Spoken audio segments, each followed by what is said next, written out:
name is Saeed Malamin. I'm the student director of the Mill series at Lafayette. Tonight, we have a debate on capitalism and democratic socialism. The format of the debate is simple.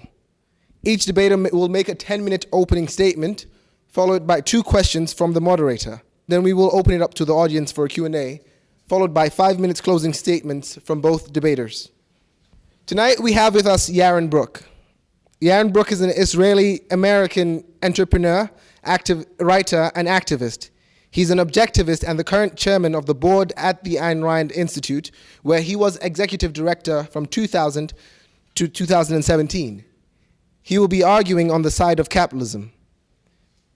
Sam Arnold is a professor of political theory at Texas Christian University.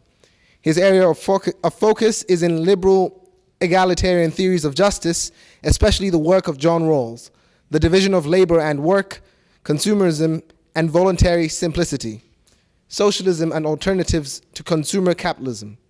He will be arguing on the side of democratic socialism. Hi everyone.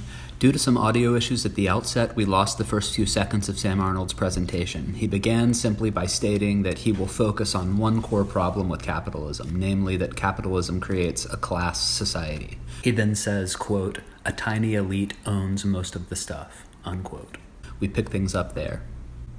This is just an undeniable fact about American capitalism, and indeed about all capitalist societies. So here are some facts to back this up. According to the Federal Reserve 2016 survey of consumer finances, the top 10% of our country owns 77% of the country's wealth. Top 10% owns 77% of the pie. The bottom 60% owns 3.2%. Just 3.2%, the bottom 60% of the country. According to the New York Times, the richest 1% in our country now own more wealth than the bottom 90%. And according to, from a global perspective, things are, of course, even more unequal. So according to a 2019 report released by Oxfam, globally, the richest 26 people on Earth own as much wealth as the bottom 50% of humans. So 26 people, the richest 26 people, own as much as the bottom 3.5 billion. Okay, these are just the facts about capitalism. Capitalism is a class society in which a tiny elite owns most of society's productive resources, whereas most people own nothing. Now, inevitably, defenders of capitalism will reply, and this is a reasonable reply, who cares? Who cares about wealth inequality? As long as everybody has enough. Who cares if some people have more than enough? Indeed, you might even think it's just envy or resentment that motivates socialist complaints. It's like we want to be like the 26 billionaires who own as much as the bottom 3.5 billion or something. But this reply fails. It fails because, first of all, not everybody has enough. Certainly globally, not everybody has enough. Many basic needs are not being met. But even within our own extremely affluent country, not everybody has enough. So here again are just some facts. The UN Special Reporter on Extreme Poverty took a trip to an unexpected location in 2017, not Haiti, not someplace in South America, not someplace in Africa, instead to the United States. And the UN Special Reporter on Extreme Poverty did not like what he saw. He described our situation accurately, in my opinion, as private splendor and public squalor. And he added that the US has the worst poverty in the developed world. Indeed, according to the Routledge Handbook of Poverty in the United States, nearly 100 million Americans live either in poverty or near poverty. 100 million Americans. 2.8 million kids live in households earning less than $2 per day. And there are over 600,000 homeless people in the United States. 44% of whom, by the way, work. We could go on. The point is, the capitalists reply, who cares about wealth inequality? As long as everybody has enough, who cares about inequality? And my initial response is, well, hold on, not everybody has enough. So isn't it morally grotesque to allow billionaires to keep their stuff when we have 600,000 homeless people? Secondly, and perhaps more deeply.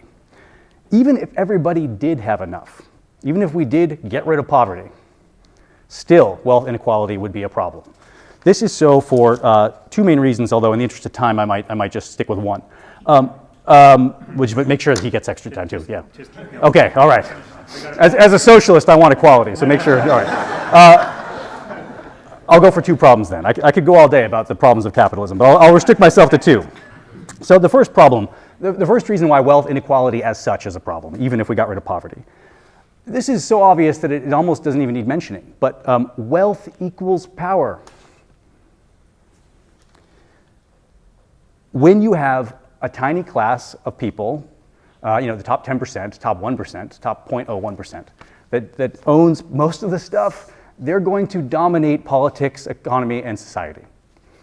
This is not just me making this up. So in 2014, some influential political scientists from Princeton and Northwestern released a really important paper in which they found, quote, ordinary citizens have little to no influence on public policy at all.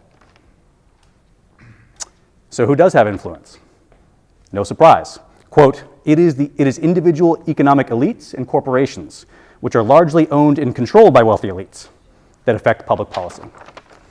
So 2014 academic study finding that ordinary people have literally no influence on public policy, whereas economic elites drive public policy.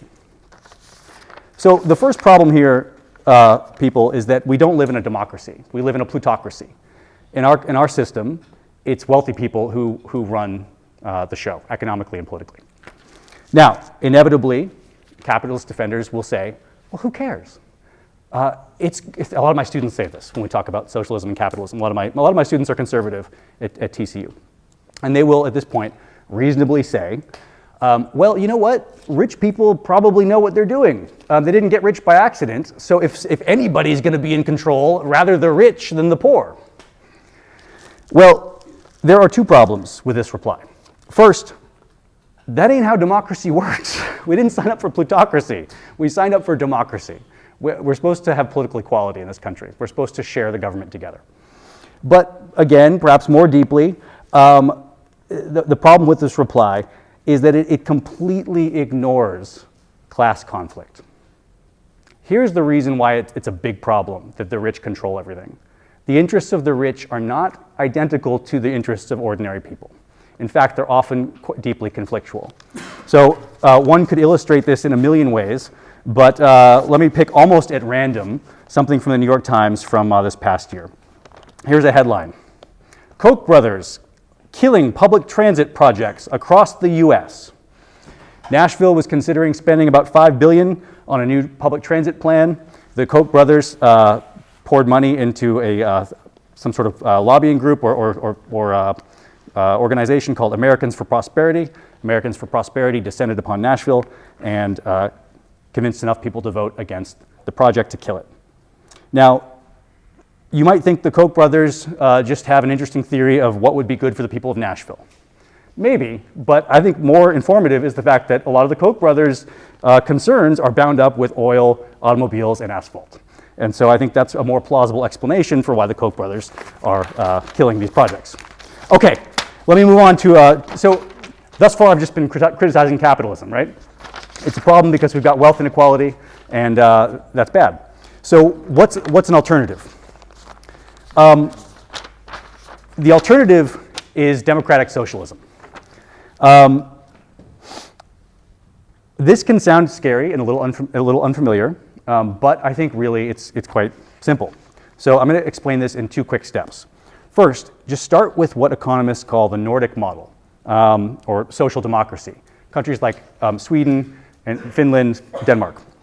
These countries are market economies with regular profit-seeking firms, but they have high rates of unionization, they have very high levels of taxation, and they have very high level of social spending that goes to fund universal social benefits that goes to everybody. So universal health care, universal higher education, etc. Now, I think this would be a gigantic improvement over what we have now. And quite honestly, if we just moved to, say, Sweden, moved our country towards Sweden, I'd be happy. But socialists want to go even further because the problem with countries like Sweden is Although they're more egalitarian, there still is a capitalist class that owns most of the wealth. So the solution from the socialist perspective is to replace private ownership of productive assets with collective democratic social ownership of productive assets.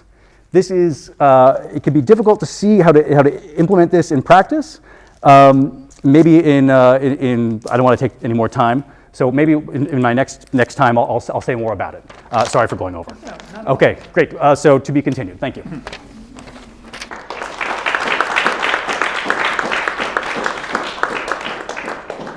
Yaron? All right, so I think the way we're going to do this is I won't comment as much on the comments, and then we're going to do rebuttals, like 5-minute rebuttals, where I'll comment more on my disagreement with pretty much everything you've just heard. But that's okay. He's going to disagree with everything I'm going to say, so we're doing this in a friendly disagreement, but fundamental disagreement. So the first thing I want to do, which I think is always important in a debate or in a presentation generally, is define terms. I think it's important to define your terms.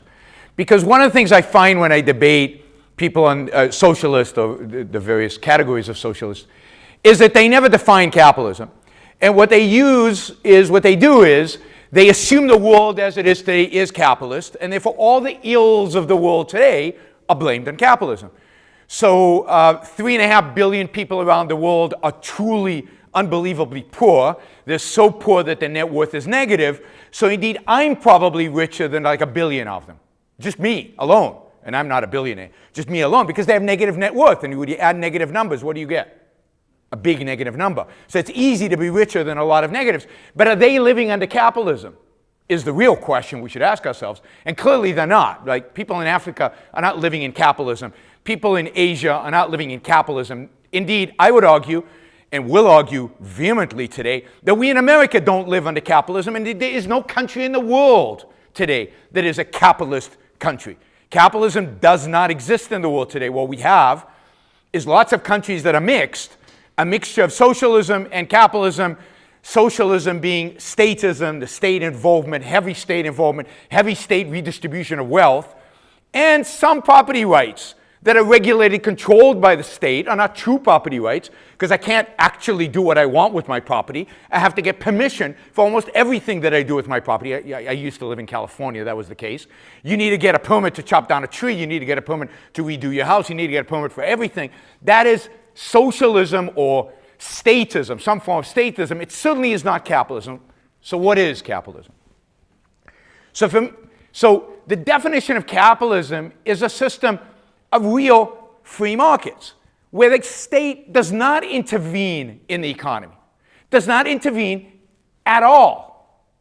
That is, capitalism is a system in which there is a separation of state from economics, in which the state does not intervene in economics at all.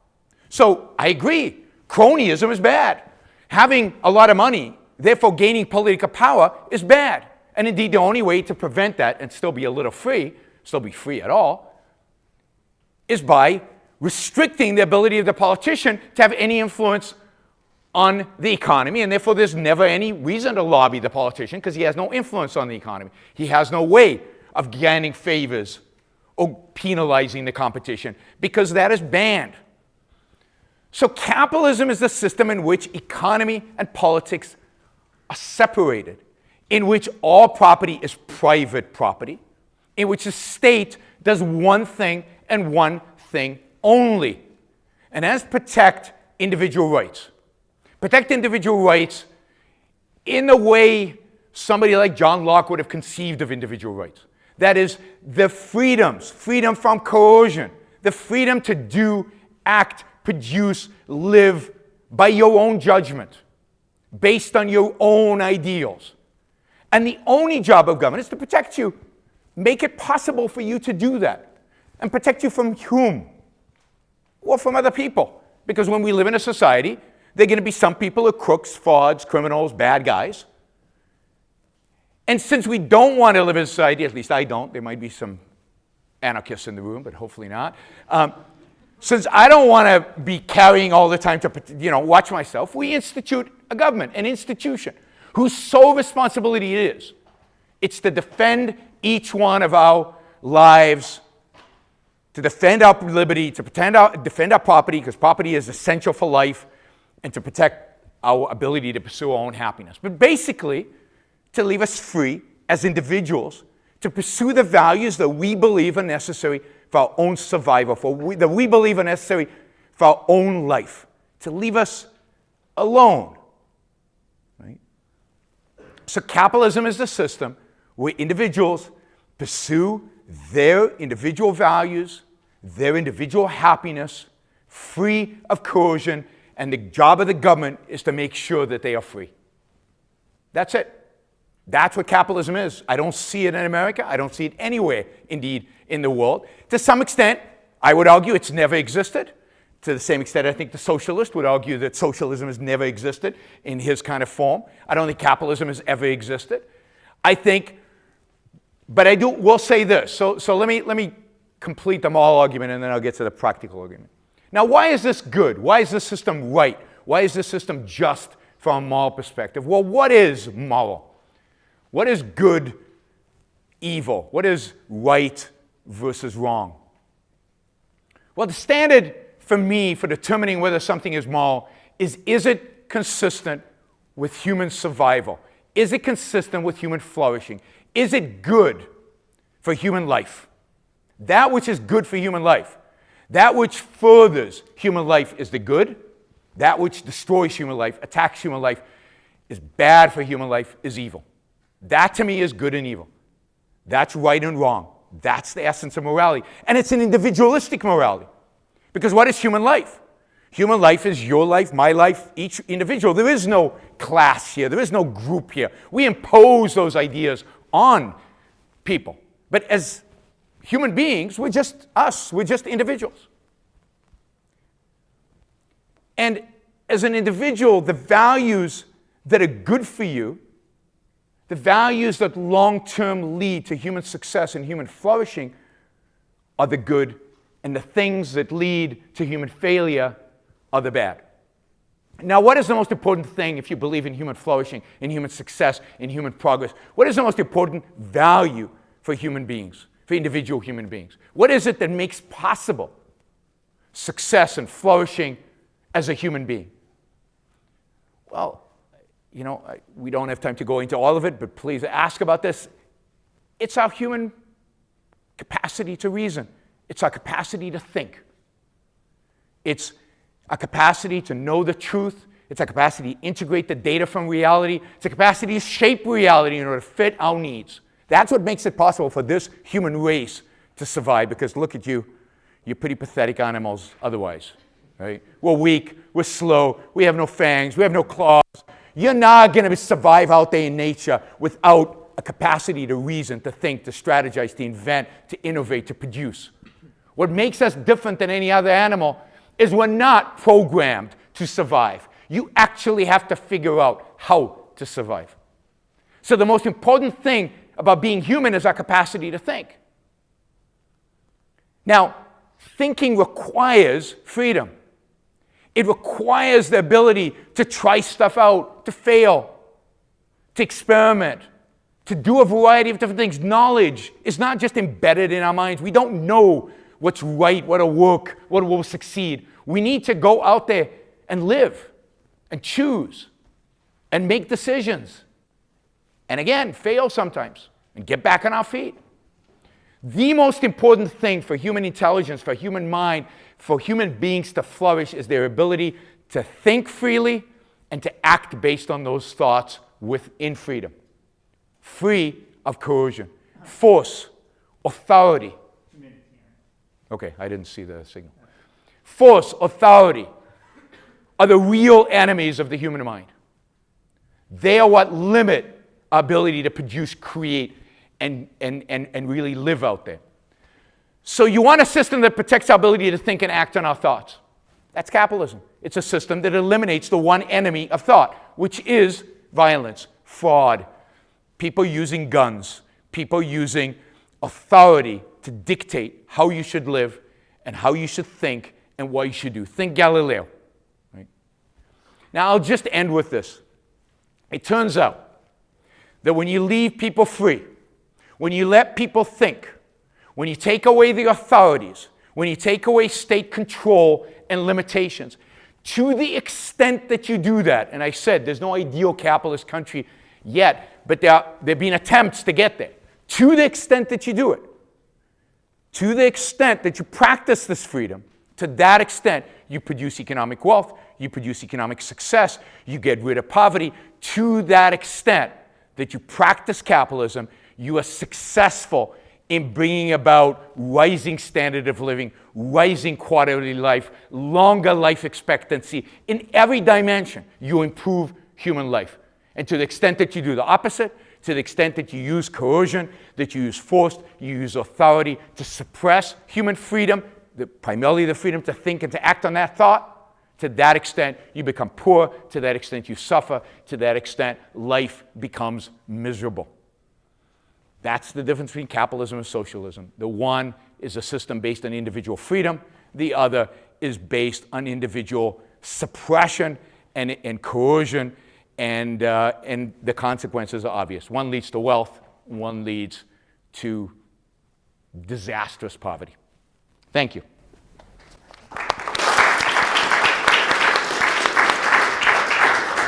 So in terms of definitions, I agree they're important. I'm surprised by Yaron, right? Yaron's definition, because as he says, by his definition, there are no capitalist countries on Earth. So just notice what an extreme position he's defending. I take it you're defending an economy with no state involvement whatsoever. So that's setting the bar high for you, which I know you know, but I want to make sure they know. So okay, that's point number one. That's a pretty extreme situation. Well, why? Well, think about all of the things that government does, not in spooky Venezuela, but in USA, baby. All the stuff that the government does right here to promote, I'll use your concept here, freedom, which as a liberal egalitarian, I hold dear to my heart as well. Freedom. I think people who defend the sorts of positions you're defending misunderstand freedom. So there's formal freedom, which is freedom from interference, very important. There's also effective freedom, the freedom to actually accomplish things in the world. Both are important. Government, it's true, can be a source of interference. It can prevent you from dumping that coal ash in the river that you just really want to dump. You know, you just, to live your best life, you want to dump that coal ash, and the pesky government won't let you do it. Admittedly, it's a restriction on freedom, formal freedom. But it also yields freedom dividends, obviously. So when we impose restrictions on pollution, we augment the effective freedom to, say, develop in a healthy way without coal ash in your water. Without government, we would have much less effective freedom. I would point out that different point now, we shouldn't fetishize private property from or any kind of property from the standpoint of freedom, even formal freedom. All property rights are restrictions on freedom. This is my pen. He can't have it. Okay? This limits what he can do. If he comes and tries to take my pen, which I hope he won't because he's bigger than me, the police will come and, well, they probably won't, but I could theoretically call the police and get them to interfere, right? So we have that moderator. That's right. That's right. But the point is simple. It's that there's no simple mapping from property rights to freedom, even formal freedom, because all property rights represent interferences with people. Ask yourself how free homeless people are in our society. They ain't free at all. They aren't free. They don't have formal freedom. If they try to sleep someplace, what's going to happen? The police will evict them. So even from the standpoint of formal freedom, a sort of libertarian capitalism with no safety net at all would be a disaster. But finally, in defining making the moral case for capitalism, you mentioned that that which furthers human life and flourishing are good. Well, I agree. That's a good definition of good. That which promotes flourishing is good. Well, I just am wondering how taxing, say, Bill Gates so that he can't buy a 7th yacht in order to fund, say, vaccines for kids. or public education, or any of the valuable public purposes that our government serves. How is taxing Bill Gates for that purpose not furthering human life and human flourishing? So I submit that even by your own standard, you shouldn't embrace this kind of radical libertarian capitalism. The government does many good things. Maybe I'll stop there. Thank you. That's all right. Yeah, okay. Just the ash in the river. Let me just comment on that quickly. I'm sure there'll be environmentalist questions afterwards we can cover. But look, if the river's mine, you ain't dumping your ash in my river. And my definition of capitalism, the rivers are owned by somebody. They're not just out there aimlessly owned by nobody. So you can't dump your coal in my backyard. You can dump your coal in my river. So the solution to externalities, what we call externalities in economics, is not to is to privatize. Once you privatize, externalities, for the most part, go away. I'm sure there'll be more questions on this. Let me make, I want to make one crucial point. By the way, I embrace the idea that I'm, what did you call it, extreme? Yeah. Absolutely, I'm radical. I don't like the word extremism. I don't think it means anything. I'm radical. You know, I believe in this all the way, right? And in its purest form. Wealth is created. Wealth doesn't appear. There is no pie that we then get to divide up among people. Somebody has to create the pie. You create a pie, you create a pie, you create a pie. You can't then just take, and this is the definition of private property. The pie you created is yours because you created it, because you build it, and you do build it. You made it. You bought it. It is yours. Indeed, private property is not a rejection of freedom. It is a necessary aspect of freedom. There is no freedom without private property because to live, I need property. Whether I need property in order to grow vegetables so I can eat them, or whether I need property in order to build the machine that I'm going to sell and make a lot of money, or the factory that makes the iPhones, or whatever the property is, you cannot have life. And indeed, life sucks where there's no private property. I mean, life sucks. I really mean sucks. Really, really, really bad. So, freedom necessitates or private property. You cannot have one another. But let me go back to the pie. So the pie is not a social pie. It's not we created this pie now. We get to decide how to divvy this pie up. No, I created a pie. Keep your hands off my pie. Right? That's capitalism. I want to give out some of the pieces of the pie to some of you. I want to trade my pie for your pie. Fine. As long as it's voluntary, as long as I don't steal your pie, as long as I don't take your pie by force, you can do with your pie anything you want to do, as long as it doesn't violate the rights of other people, as long as it's not using force against others. You have a right to do with your pie what you want to do. Pies are not social, and they're not static. That's the other thing, right?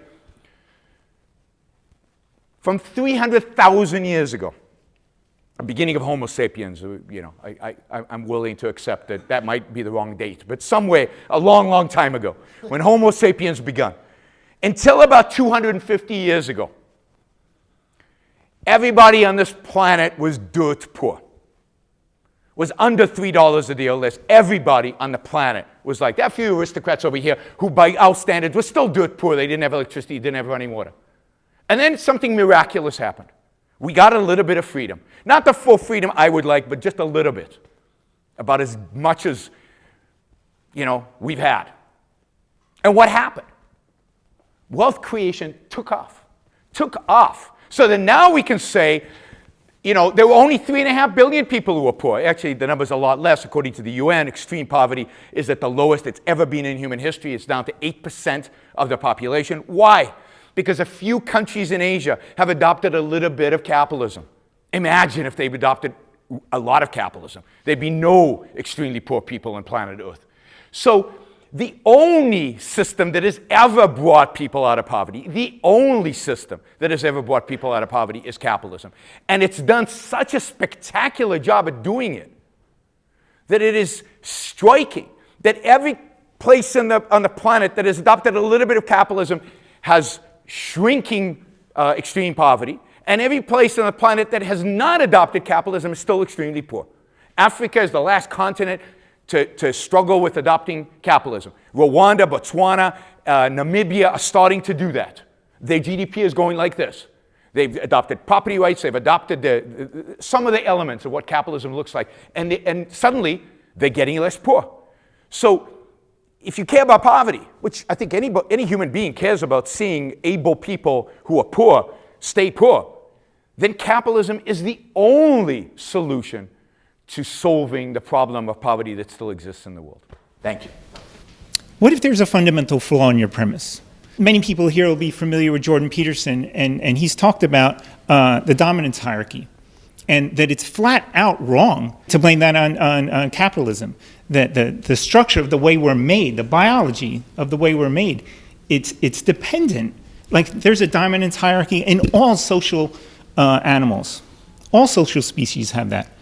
Thanks for the question. So I think there's a misunderstanding. So I'm not blaming all hierarchy on capitalism. For sure, there will be hierarchy. There's hierarchy in Norway. There will be hierarchy in Norway even if it moved further left. So there's going to be hierarchy in human relations. Not all hierarchy is problematic. There can be some hierarchies that they're great. I mean, I'm the coach of my son's soccer team. That's not problematic, right? They need a hierarchy. So the rich. So there are problematic hierarchies when we live in a democracy. That's a fundamental premise. Maybe you guys don't want to live in a democracy, but I do. And that means political equality.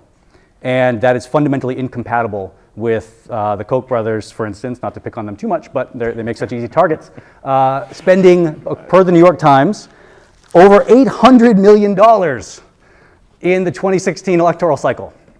That's some problematic dominance right there, and that is due to capitalism, because in Norway, shifted to the left, nobody has $800 million laying around to spend on an election, because you don't have these grotesque excesses of wealth. So yeah, I don't want to oversell socialism. It's not going to be rainbows and unicorns and no hierarchy. There will be all sorts of problems, but we won't have this problem of the rich per se dominating everybody else. But the rich are part of that dominant hierarchy. So the reason why people work really hard, the reason why they come to school, the reason why they're trying to improve themselves, it's to make a contribution to society. But it's also it's part of this whole biological premise. Like they're peacocking. Part of the intellect is peacocking. Yeah. So when you criticize somebody like, say, what's wrong with taxing Bill Gates? Well, it turns out that Bill Gates employs just tens of millions of people. It's impossible to conceive of how many people Bill Gates, a single person, has affected. It's arguably that he's affected the entire world for the better. That's hard to say. Well, why don't we just take away all of his profit? Because some people are corrupt, which I'll get to you. But I mean, Can I answer this question too? Sure. Because I disagree with you too. Okay. Well, I want to critique Jordan Peterson. all right, so I won't go on. What happens if you destroy the very class of people that are producing the means of production? Like you said, they don't just come out of nowhere. It's not just there. It's not a pie that exists and you just seize it and now it's yours. Like people are producing this. Yeah. So okay. So I take this broadly as an opportunity to talk about incentives to produce under a more egalitarian system. Why would people work if they faced steeper levels of income tax or wealth tax? Well, because they want to be richer than other people, and under socialism, you could still be richer. You wouldn't have the 300-to-1 split between CEO pay and average worker pay. Instead, in a lot of cooperatives, like in the Basque region of Spain, Mondragon cooperatives that are a kind of model for a kind of socialist institution, the highest paid employees make, say, 4 times what the lowest paid employees make. And they're perfectly competitive. But put Mondragon aside, just talk about our own country. As I'm sure you both have heard this statistic, but I mean, back, the highest level of, the top marginal tax rates used to be much, much higher in the 50s and 60s, indeed up to 90%. Was there an economic calamity? Did the dominant peacock say, I'm not going to show my peacock feathers off anymore? No, because it turns out that what human beings really want is to be better than the next guy. It doesn't matter necessarily how much better in absolute terms, or it doesn't matter how much in absolute terms they have. It doesn't matter to Bill Gates whether he has $15 trillion in his bank account or $1 billion. He just wants to have more than Mark Zuckerberg. And you can have relative inequality under socialism. We're just not going to have this ridiculous absolute inequality where you've got people with trillions, billions of dollars and people starving in the streets. So the big picture point then is socialism is perfectly compatible with allowing some inequality for the sake of incentives. So I hate this dominance theory. I think it's awful and terrible, and it justifies the worst kind of elements that would be critiqued against, that exist within society. Because it says that we're basically just regular animals. Some of us have this dominance thing, and we're willing to step on other lobsters to get to the top, and to hell with those other lobsters. And it's a zero-sum world, and we're going to destroy the competition in order to get to the top. And it's all about relative. I want to be better than the other guy. I think all of that is bullshit. I don't think any of that is true. We're not lobsters. We're human beings. And as human beings, we have the capacity to reason. We have the capacity to create stuff that doesn't exist before. We don't become wealthy at other people's expense like lobsters do. We actually create wealth that benefits everybody else around us because they all get to trade with us. So we don't rise to the top by stepping on other people like the lobster example. And we're not programmed to step on other lobsters and other human beings to advance. And we're not motivated. I don't believe for one iota Bill Gates looks at the top 400 wealthy and figures out where he is relative and motivated by getting higher up on the top of the list. None of these guys are motivated by that. If you know billionaires, what they're motivated by is the love of producing, the love of creating something, the love of making something beautiful. Yeah, he didn't create the iPhone, which is somewhere over there, because he wanted to be richer than somebody else. He created the iPhone because he was inspired by something beautiful that could change his life and our life. And trade for that. And yes, he wanted to make a lot of money, but the measure of money is not relative to other people. The measure of money is how much did I impact the world? Money is a symbol for how much value I've created. Because how do you become a billionaire? How do you become a billionaire? We talk about this abstraction of people having billions. But how did Bill Gates, Steve Jobs, Bezos, these guys become billionaires? By trading with us. Did we win or lose from that trade? Well, why did we enter it? Why did we buy the iPhone? Why do we use Amazon? Because we believe that it makes our lives better. So we enter the trade because we believe we're going to make our lives better. So the only way for them to become billionaires is for millions, no, not millions, billions of us to trade with them in a way that we believe will make our lives better. So the only way for Bill Gates, Steve Jobs, and these guys to become billionaires in a free market, we'll talk about the corrupt ones in a minute, I guess, is by making the world a better place for everybody else. By applying their own mind to a problem that exists out there, a problem of human survival, a problem of human production, and coming up with the best idea and then trading with other people, making their lives better in win-win relationships, in trader relationships, voluntary relationships, not relationship that are imposed, not relationship that is zero-sum relationship, not lobster-like relationships. Human beings are different. We're not predetermined by genetics to invent iPhones. It doesn't work that way. There's no way that we're predetermined to invent iPhones. You have to make choices. You have to use your reason. You actually have to think to come up with an iPhone or any product that's out there. We don't, even this building. Animals don't do this. They can't. Right? So billionaires become billionaires by making the world a better place. They do it by creating wealth, not by taking wealth.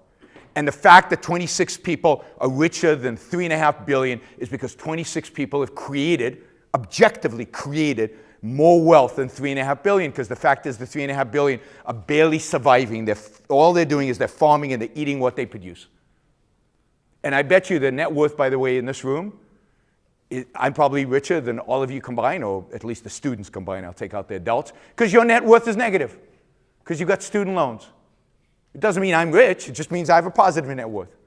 So 26 people actually created a lot of wealth. 3.5 billion, sadly, haven't created the wealth yet. If they lived under capitalism, they wouldn't be that poor. We all know there are people, say, for example, the Wells Fargo crisis. It's just absolutely appalling. And when you look it up, they knew exactly what they were doing. And so They were targeting people that couldn't speak the language. They were targeting people that were the elderly. These are the people, what is Wells Fargo? Like number 4, number 3 of the biggest banks? So, and they, in order to drive, so we have this system of capitalism that incentivizes growth. So in order to fake their profits, because they have to show the people that want security for their stocks to rise up, they are faking sales. Let me just, because you've mentioned Coke twice, let me just say that the Ayn Rand Institute does get a little bit of money for the Koch brothers, so just they pretty much give everybody who's in the free market world some money, so just for full disclosure. How do you protect against corruption? That's the only reason to have a government. It's to catch the crooks, right? That's the one thing the government should do. So if there's real fraud, then catch the real fraudsters. But the problem is today that that's not what the primary job of government is. So everybody remember Bernie Madoff? I know you guys are too young maybe, but Bernie Madoff, big pyramid scheme. He basically stole $63 billion from his friends and family members. Did the SEC catch him? SEC, responsible for protecting us from fraud in the securities market. Did they catch him? No. They got a report twice from a hedge fund that said, this guy's a crook. Here's what he's doing. And they couldn't catch him. They couldn't get him. Why? Why couldn't the SEC get him? Because the fact is the SEC is not about catching crooks. The SEC is about monitoring my behavior. I'm not a crook, just so full disclosure. I happen to be in the financial in the financial business as a business on the side, and I do some buying and selling. But the SEC monitors everything I do. I have to file a 13D and a 13G and a 13 this and a, and then they send in their inspectors to, I have a whole compliance office. I have a whole thing of compliance where they come in and look at my books. They're so busy monitoring what I'm doing that who has time to catch crooks?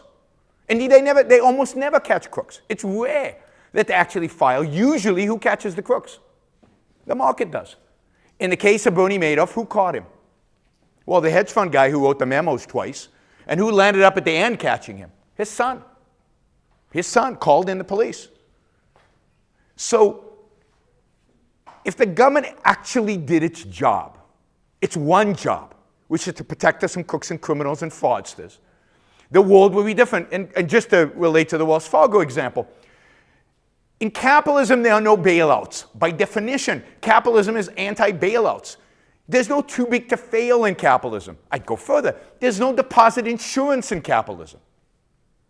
Yet why do people keep their deposits in Wells Fargo in spite of the fact that they've committed fraud? Because who cares? If something really bad happens to Wells Fargo, the government's going to step in and pay me back, right? Unless you've got more than $250,000. Who's got more than $250,000 in the bank account? Okay, one guy, right? That's pretty amazing, right? Right? They're trying to protect the little guy with deposit insurance. Really, how many little guys have $250,000 in their bank account? So the whole system is corrupt. The whole mechanism of the world in which we live in today is corrupt. Not corrupted by capitalism, corrupted by statism. As soon as you have deposit insurance, now you have to have the regulations to monitor the banks. And then if the bank is very big, it has systemic risks, so we have to bail you out. So by the way, if you have more than $250,000 in your bank account, here's a tip for those wealthy students among you. If you have more than $250,000 in a bank, always put it in a too big to fail bank. So Wells Fargo is a good place for $250,000. Bank of America is a good place. Don't put it in your local community bank, because when it fails, you won't get your money. You'll get everything up to $250,000, but not above. But if Wells Fargo fails, they'll bail them out. They've told us they'll bail them out. It's in the, so what you talk about incentives. When you tell somebody, when you make money, you get to keep it all, but when you lose it, we'll bail you out. What kind of behavior do you expect to get? Pretty nutty behavior, right? And that's what we get. So that's not capitalism. There's no bailouts in capitalism. There's none of this stuff in capitalism. Capitalism is a system where the government does one thing. It protects us from the crooks. And if only we had a little bit of that. One of these days we'll have to debate Jordan Peterson, because So in the pockets of America where there's extreme inequality and poverty, many of the victims of the lifestyle live on the government's welfare policy. And in a purely capitalist society, what safety net exists where people are able to improve their own quality of life where there's such like where there's other inequalities such as like education, access to jobs, things like that?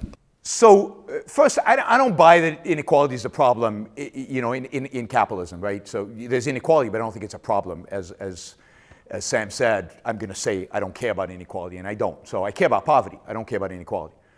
So what happens to poor people under capitalism? One of the amazing things, if you look at free economies, again, to the extent that they're free, relative to what we have today, which I think is a lack of freedom, but to the extent that they're free, is that two things happen. One, capitalism tends to produce more jobs than there are people. So you get massive immigrations into capitalist countries because there's so many jobs being created. So poor people can get jobs. Unemployment rates under capitalism, and again, the closer you get to true free markets, the more this happens, that unemployment rates are basically approach zero. Second, because of the investment in capital, the productivity of labor goes up dramatically. So wages go up. So people become less poor, not because of a handout. People become less poor because they're becoming more productive, and therefore they're rising up. You can see this in 19th century America. You can see this in 19th century England. You can see this in Hong Kong. Hong Kong's a brilliant example because 75 years ago there was nothing there. There was a fishing village. 7.5 million people lived there. Why? Because people went on rafts to get there. No safety net, nothing guaranteed except their freedom. Freedom of contract, not even voting, so not even democracy as we understand it. Property rights and contract law respected. People went there, created their businesses, built wealth, and built a life for themselves. So that is the way poverty gets eliminated, right? Now, you might ask, well, what about the people who can't, right? There's a certain percentage of the population, I think it's well less than 1%, but there's a certain percentage of the population, they got into an accident, something happened, and they can't take care of themselves. What happens to them in my ideal capitalist economy? People help them voluntarily. So those people are dependent on other people one way or the other.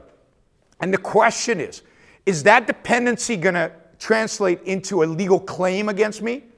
Is that dependency a moral claim against me? If you're suffering, if you got into an accident and you're suffering, does that mean I am obliged morally or politically to help you? And my answer is no. Not morally. I don't owe my life to you just because you're suffering. And certainly not politically. So the question is, how you convince me voluntarily to help you? And of course, the people closest to you are most likely to help you. And the people further away are less likely to help you. But one of the things that happens in a free capitalist society is you get civil institutions, voluntary institutions, not coercive institutions, that help out people who cannot help themselves. So charity is the main form that takes. But there are all kinds of other mechanisms, mutual aid societies, private unemployment insurance.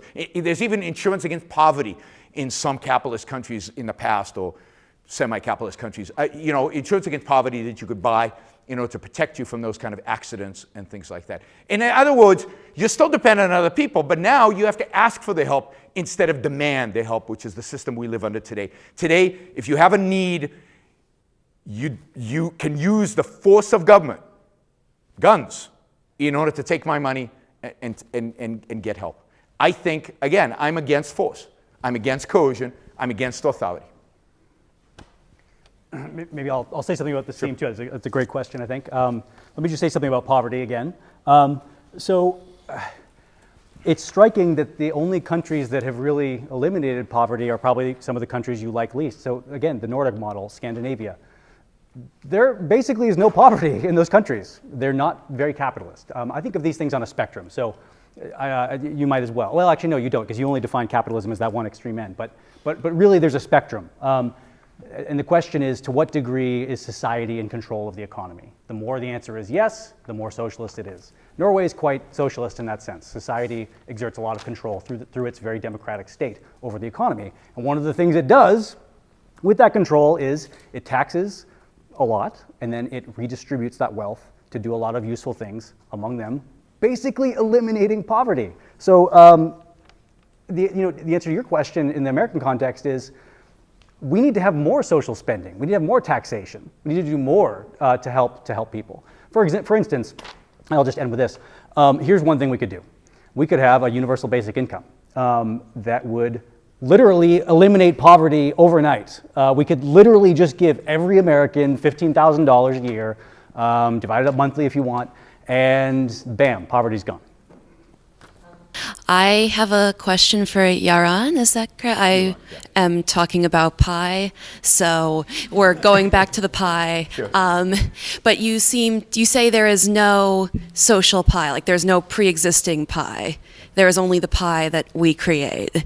And I'm running away with this pie thing. But I mean, I think at least from my perspective, this is the one argument I would have against like a libertarian capitalist system is that, I mean, that's just not factually true. I mean, I was born, my family is not wealthy. I was still born into a family that could provide for me, and I was born with a pie. I mean, and so at what point in my life, if I grow up and I get a good job like I've always been expected to by everyone in my life, and I say, this is my pie, nobody else can have it, like, that's just not true. I was gifted some percentage of this pie through the arbitrary luck of being born into a middle-class family. So how do you justify saying that all wealth has been created by the people who currently... Yeah, that's good. Good question. So it's true that you're going to benefit from the fact that your parents created a pie. And their parents, they might have benefited or might not have benefited, I don't know what their situation is, from their parents having created a pie. So you're going to benefit from intergenerational pie baking, right?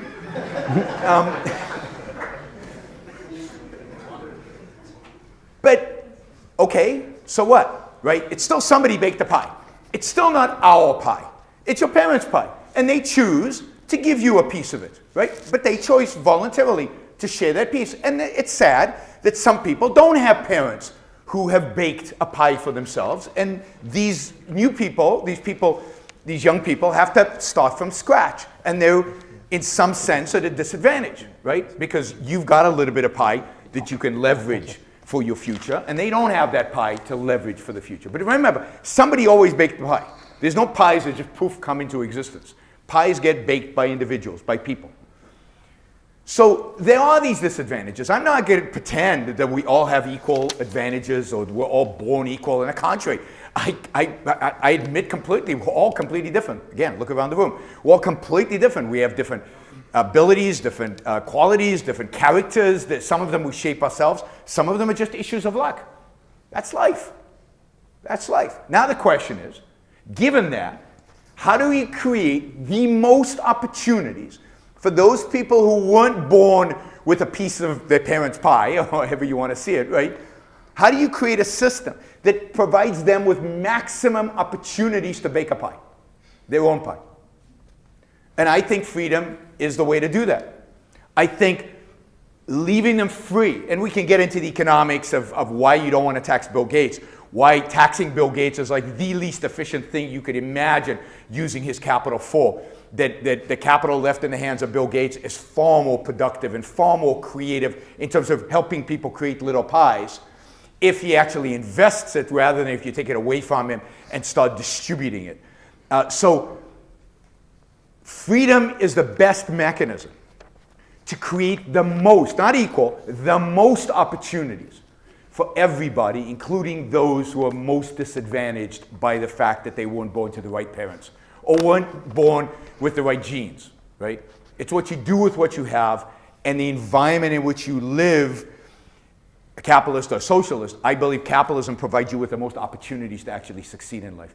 And I'm going to stop there, but at some point I'll comment on Scandinavia. We'll find an opportunity to do that. May I just say something about this as well? It's a really good question. Just on the issue of opportunities for the least, for the worst off. It just doesn't seem plausible to me that a kid born to homeless parents in libertarian utopia who have to rely on charity and oops, they're not likable, so nobody gives them charity.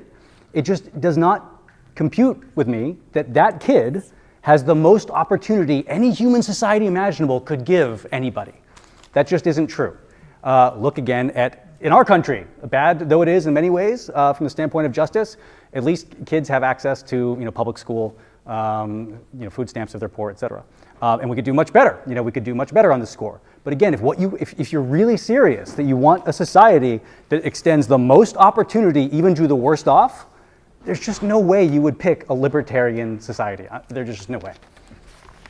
Okay, so a movement towards a socialist society, and you think about why America was created, because we were leaving a government that was, you know, it was suppressive. People thought they had more rights than they were being given.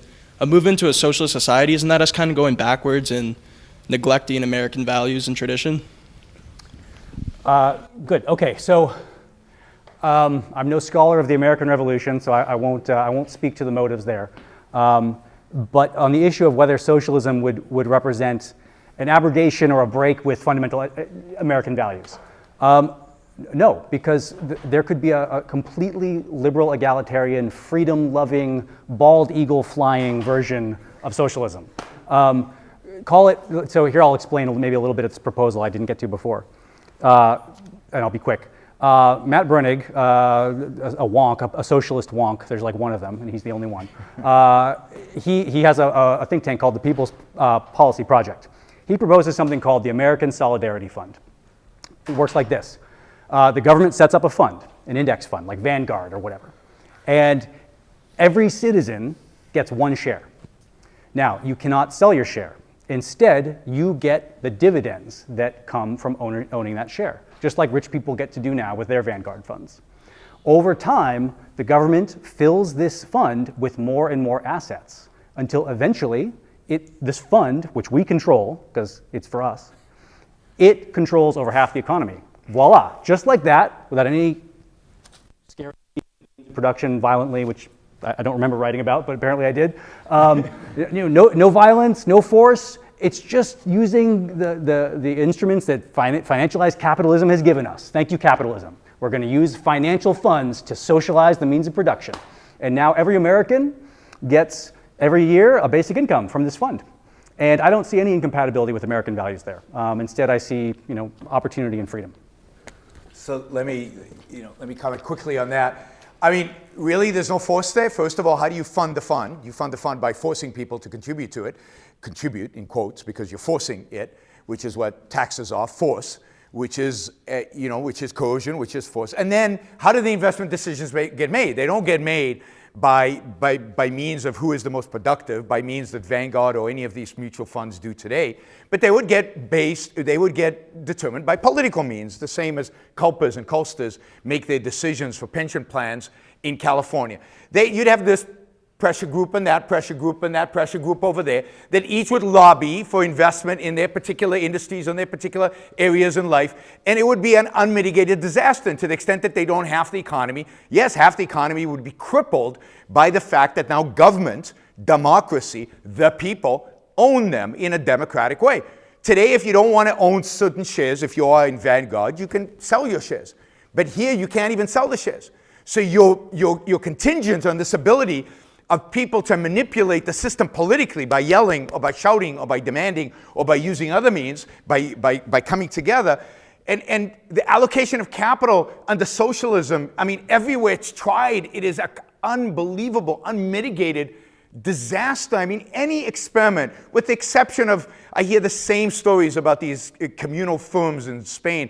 They're the only ones that anybody ever uses, because the fact is that when you actually collectivize the means of production, even if you do it by the workers owning it, not the state, which is, I lived in a country like that. The labor union was the #1 employer in the entire country. This is Israel in the 50s, 60s, 70s. The labor union, and it was an unbelievable disaster. Israel was poor. It's become a first world country because they've got rid of the collectivization. Venezuela, and I know you're not allowed to bring up Venezuela, but Venezuela collectivized its farm system. That's why they're starving.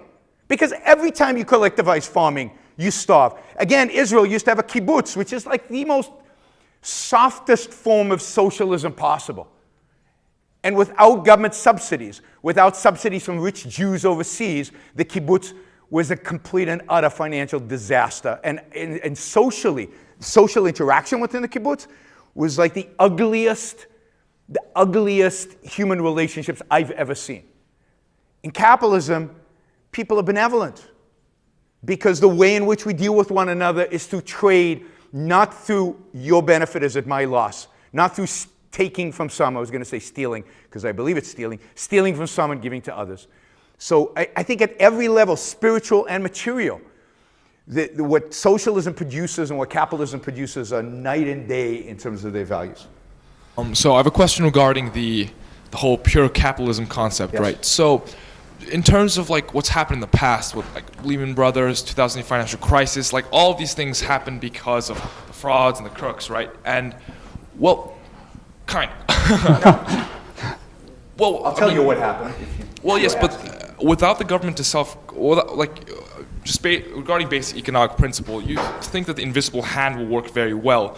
But without the government self-correcting, or like government correcting a non-self-correcting economy, it ruins a lot of people's livelihoods. And even if the market always self-corrects, the government itself is part of the economy in the sense that basic economic theory, like you have like the government sets a policy rate, they have their yield rates for their government bonds, like, and they're in charge of the currency in which every economy works on. So how is it that capitalism can be so pure and distinct from the government that it's possible to So let me be very clear what I believe pure capitalism is, right?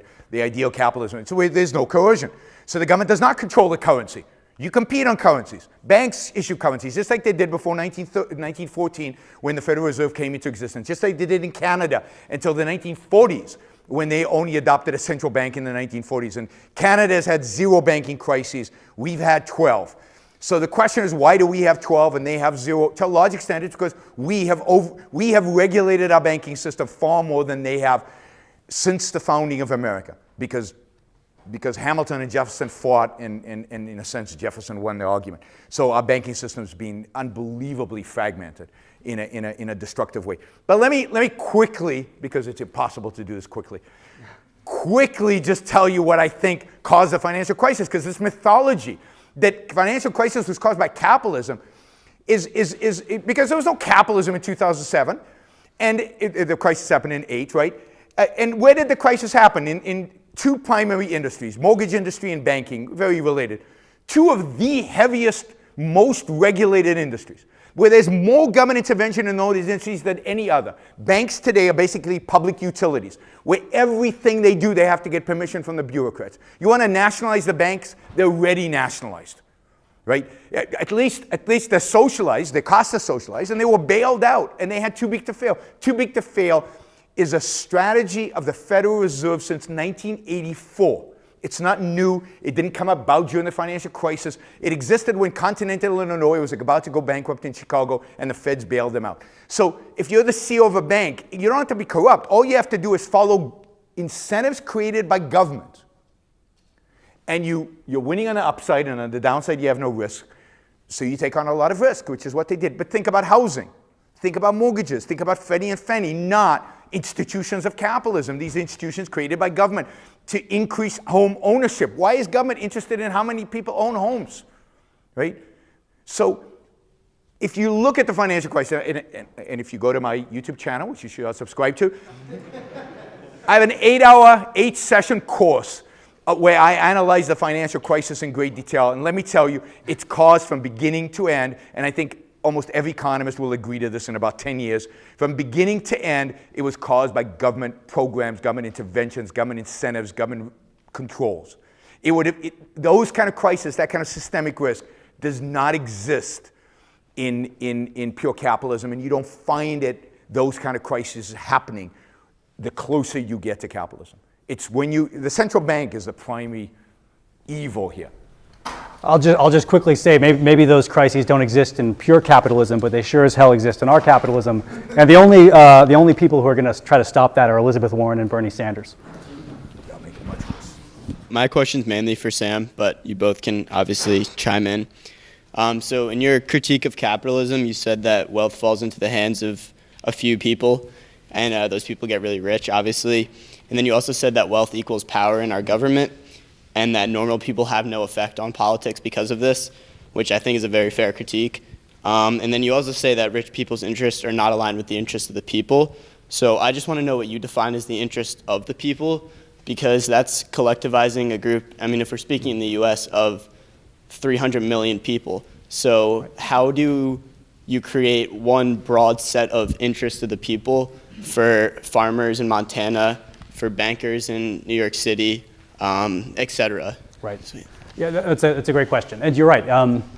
It's too simple to think that the people have some interests. There are lots of different coalitions amongst the people. I guess from the socialist perspective, the key cleavage is between the capitalist class that owns the stuff and the working class that then is driven through not owning the stuff to go work for the people who do own the stuff. And while you're absolutely right, there are going to be interesting differences of interests within each of those groups. So even within the capitalist class, what's good for solar panel manufacturers is not good. What's good for ExxonMobil, for instance. So there are interesting conflicts there. Within the working class, boy, that's a big class, right? I mean, the way that I just defined it, it's like anybody who relies on a wage rather than capital income. That's like 90% of the people. And there may be some interests that are shared amongst all 90%, but they're going to be important divergences. So absolutely right. There are some things we can say in general about the way that the capitalist class as such, their interests conflict with the interests of working people. For instance, capitalists want lower taxes on their stuff. Working people, it's in their interest to, generally speaking, not always, but often, to raise taxes on rich people so that that more of society's funds are available to put to socially beneficial uses. I like the market. I like the profit motive. I like Norway. Norway has a market. Norway has the profit motive. It just doesn't have the sort of rapacious capitalism that we have here. And there would be profits. There would be inequality. It's just that more of the social pie is available for public uses in a country like Norway. So just quickly, I think one of the differences is that I don't care about groups. I don't care about the rich. I don't care about the poor. I don't care about the middle class. I don't care about any of them. I care about individuals. And I care about which type of social system creates the opportunity for an individual who is willing to work hard, who is willing to apply themselves, who are willing to exercise their mind, who is willing to strive towards bettering their life. Where is that individual better off? Where is that individual free? And I don't believe they're freer in Norway. And somebody should ask me about Scandinavia because I have a lot to say about it and I don't want to take up this question to do it. I don't believe they're freer in Norway to do that. Indeed, I think those who are actually ambitious actually want to produce something, actually want to be entrepreneurial. If it was easier to get to the United States, would probably be in Silicon Valley, not in Norway, because that's where they would get excited about actually producing and making stuff. So I'm interested in the individual. Am I interested in freedom? I'm interested in getting rid of coercion, in getting rid of force, in getting rid of people telling me how I should live my life. And any system that is based on the group as the standard, there's always going to be a minority that is going to be oppressed by the majority. There's always going to be a minority that's oppressed by majority. That is the nature of pure democracy. This is what the founders of this country warned us against, is that pure democracy where the majority oppresses the minority. And the smallest minority is what? What's the smallest minority? The individual. And the individual always gets screwed when the so-called group interests are involved. Because there are no such thing as group. You pointed, there is no such thing as a group interest. Groups don't have interests. The only people who have interests, the only unit that has interests are individuals. And I want to make it free for them, as free as possible for them to engage in those interests. Oh, you want to do Scandinavia?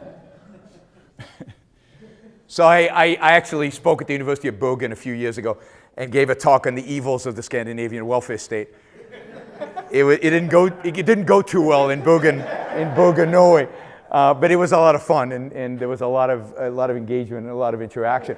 I mean, I'm not going to use Norway as an example because Norway's slightly cheating because they have oil, and give them credit. They've managed that oil reserve in ways that other countries have not. They've done a very good job of managing that oil and the money that's coming in, and that's a big product of why Norway is significantly richer, for example, than Sweden and Denmark.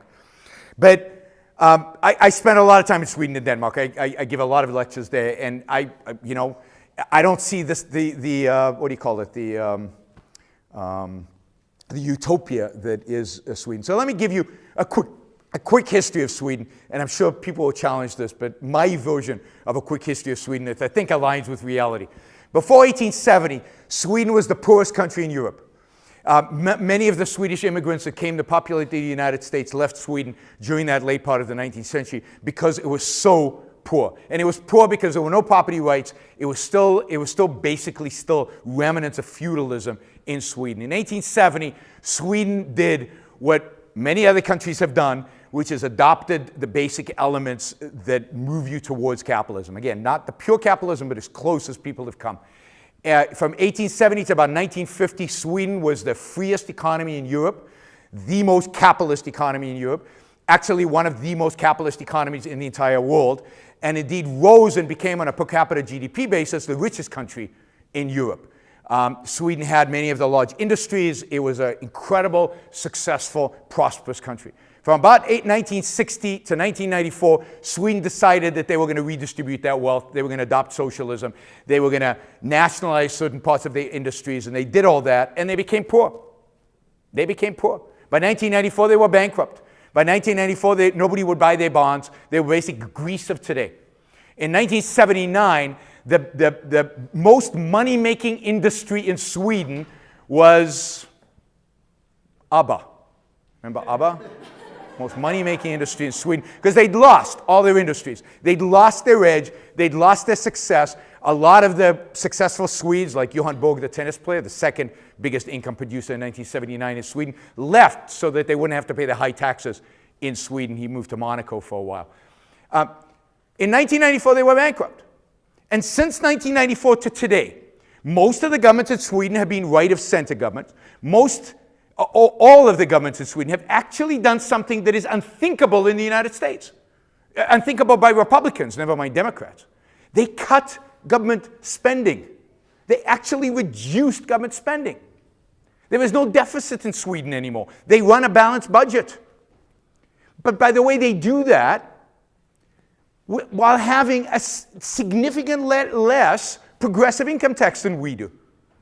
The rich pay a lot less in comparison. So in Sweden, everybody pays taxes, not just the very rich. In the United States, we have a very progressive tax system. Right? So they've cut spending, they've shrunk the welfare state, and most importantly is they've reduced regulation on business. Indeed, in many respects, in spite of the large unions in Scandinavia, it's easier to fire an employee in Denmark than it is in the United States, or in Sweden than it is in the United States. Mobility of labor laws are far more rigid in California than they are in Scandinavia.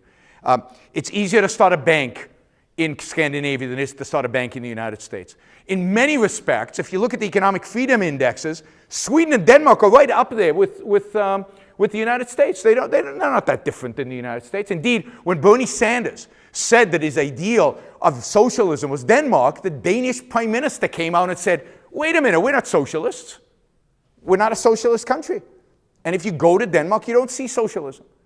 You see, yes, more redistribution of wealth in the United States, but less business regulation. So they've come up with a different mixture in the mixed economy, right? We have a mixture. We redistribute relatively little, but we regulate a lot. They redistribute a lot and regulate less. Both are way below what they could be. And let me just end with this. I recently read a study that shows the Danes in America, immigrants that came to America. Now, there's a selection bias here, but Danes who came to America are significantly wealthier than Danes who stayed in Denmark. They're just as happy, because you know the Danes are supposed to be the happiest people in the world. Danes in America are just as happy as Danes in Denmark. And Danes and Swedes and Norwegians in America live just as long in terms of life expectancy as they do in Scandinavia. So once you control for those genetic aspects of health, they're not any better over there than they are here. And happiness is probably more of a cultural thing than it is something that we know how to measure in any kind of true form. So this is a question for, I guess, either of you, but you both seem to be advocating pretty radical views that are well outside the mainstream, and you also both seem to acknowledge that some set of countries in the developed world, from Sweden or the United States, whatever your model is, has done pretty well. In fact, has made huge increases in quality of life, whether eliminating poverty in Sweden or creating more wealth. So why is it that you're both so certain in different directions that these mixed economy models that have done so well are no longer viable or can be improved upon? Good question. So, I'm not certain. I mean, in the spirit of John Stuart Mill, I think it's important to be open to ideas, and you know, one learns what to think precisely through exchanges like this. I think that the balance of evidence suggests that humans flourish best in countries like the Nordic model, where the state takes a very active role in redistributing wealth. And I think that the fundamental argument that I outlined earlier against capitalism, that under capitalism it turns into plutocracy because wealth equals power, I think that's a sound argument. And so I think that you take a model like Norway, where the state owns 60% of national assets, and if you were to bump that up even further, move it in an even further socialist direction, it would be more democratic and more responsive to the will of the people. So yeah, social democracy, 1.5 thumbs up, socialism 2 thumbs up. So I'd say thumbs down on both of those and 3 thumbs up for capitalism. But look, yeah, the mixed economy works okay, right? And it's part of the challenge of being radical because, man, life's pretty good. There's a new model of iPhone coming out next year. Everything's fine, right? But I know I think I know, what's possible for human beings, what the real potential is. So 2 things. One, I think a mixture never stays a mixture. It drifts in one direction or another. I think in the United States we've drifted towards the statist model. I won't call it socialist because statism can come in a variety of different forms where the state intervenes, but it might be on behalf of, you might, plutocracy or fascism, or there are lots of different models of statism. We've drifted towards statism dramatically in this country over the last 100 years, and I think it's our detriment. I think life is less prosperous. I think life is less good from a material and a spiritual perspective. I actually think one of the reasons that we still have poverty in the United States is because of the welfare state. I think the war on poverty generates poverty. That is, the war on poverty guarantees that there will always be poor people. Generally, if you create a bureaucracy to serve somebody, they have an incentive to keep having people to serve. But also because I think it's taxing the people who actually create the jobs and create the wealth that would help raise people out of poverty. You don't raise people out of poverty but just by handing them a check. And I don't think you spiritually benefit people by giving them a check. So I think there's a spiritual aspect to the evil of the mixed economy. By handing them a check, you deny them the self-esteem and the pride that comes from actually working for a living. And you tell them, you're too incompetent to get a job. Here's a check. Don't worry. You don't have to work. But yeah, you do have to work. Not because of the money you get from work, but because of the spiritual value work actually provides for you. So, disincentivizing work is bad spiritually for human beings. It's bad for the ability to be happy. So, and then why do I need to be radical? Because look, I believe force is bad. I believe coercion is bad. Even a little bit of coercion I think is bad. I don't want to be told what to do, especially if you've got a gun in your hand. So I don't care if the gun is held by a majority or the gun is held by a criminal on the street corner. It turns out that the majority usually has a more damaging gun than the crook in the corner. The crook in the corner can get my wallet, that's it. The majority can get all of my assets. They can take 55% of my income in California. They can tell me how much to pay my employees. They can tell me how much profit I can make. They can tell me what kind of wages I can take if I'm the CEO. They can control almost every aspect of my life. I don't want other people. I think it's immoral. I think it's immoral. So going back to the moral aspect, I think it is immoral for people to use force against one another. I think it's immoral to constrain human beings by use of authority and coercion. Freedom, the freedom of the individual to pursue his life as he sees fit, using his mind, that to me is everything.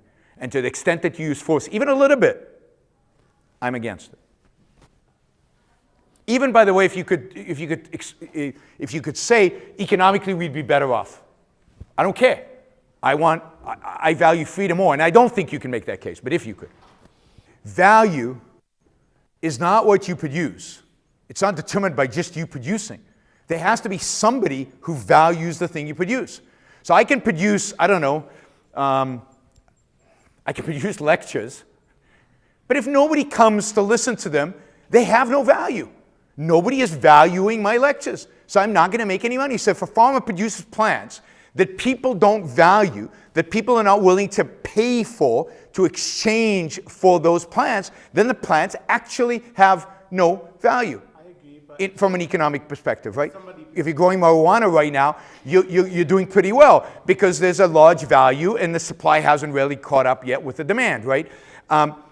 It depends on the plant. It depends on the industry. There are lots of small businesses out there, including service industries, restaurants, for example, who don't make any money. And that's why you see restaurants changing all the time because entrepreneurs are losing money constantly. But the idea that the service industry just moves money around is just completely untrue and bogus. There's nobody, again, in a free market, and put aside the cronyism, there's nobody who works in a service industry who makes a lot of money who is not creating value. You might not be able to see the value. Most people don't understand finance. Most people think finance is paper shuffling. But there is no industry. There is no workers. There is no proletarian. There is no workers' class without a financial industry. It is the financial industry that makes possible the existence of jobs.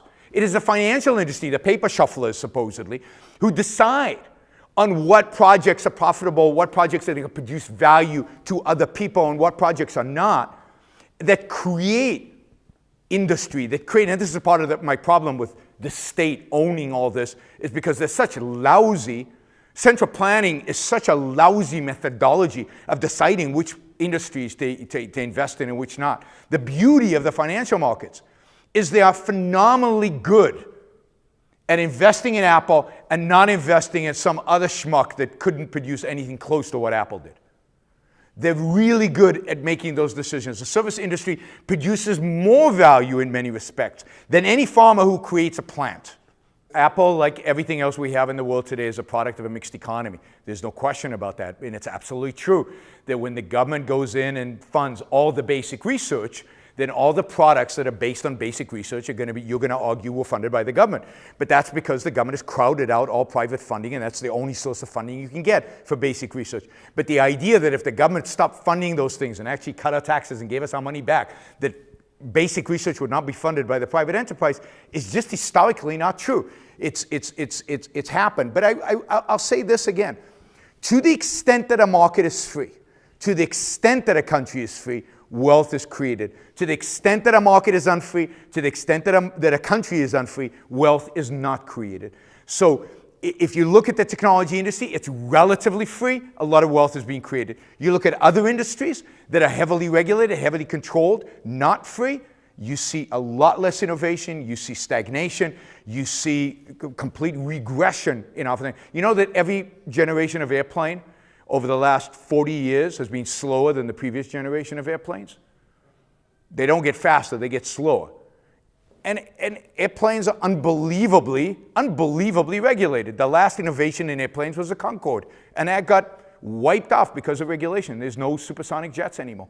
So regulation cripples, statism cripples, socialism cripples, capitalism, the elements of capitalism that exist in a society are what allow for any economic growth. OSHA is the safety, work safety place regulation that came in. And you always see the graph. They show you this point where OSHA comes in. And since OSHA, the number of bad stuff that happens in workplaces, has declined significantly, right? So everybody says, look, OSHA worked. It's declined significantly. Less and less people are getting hurt in the workplace. But what they don't show you is the graph before OSHA. And the graph before OSHA shows exactly the same decline. So the workplace has been becoming safer and safer and safer and safer without OSHA, and then continue to become safer and safer and safer with OSHA. The idea that manufacturers want to build product that kill their customers, the idea that McDonald's without bureaucratic, government-employed food safety inspectors would poison you is bizarre. I don't know a single businessman who believes that the way to make money is to kill your customer. But that's what you assume. It just doesn't exist. Boeing isn't safe because of their FAA. Boeing's safe because that's how they make a business. And when they're not safe, right now you can see what's happening to their stock price. Right now when you've had 2 plane crashes. Maybe I'll just say something about a philosophical issue that has come up a number of times.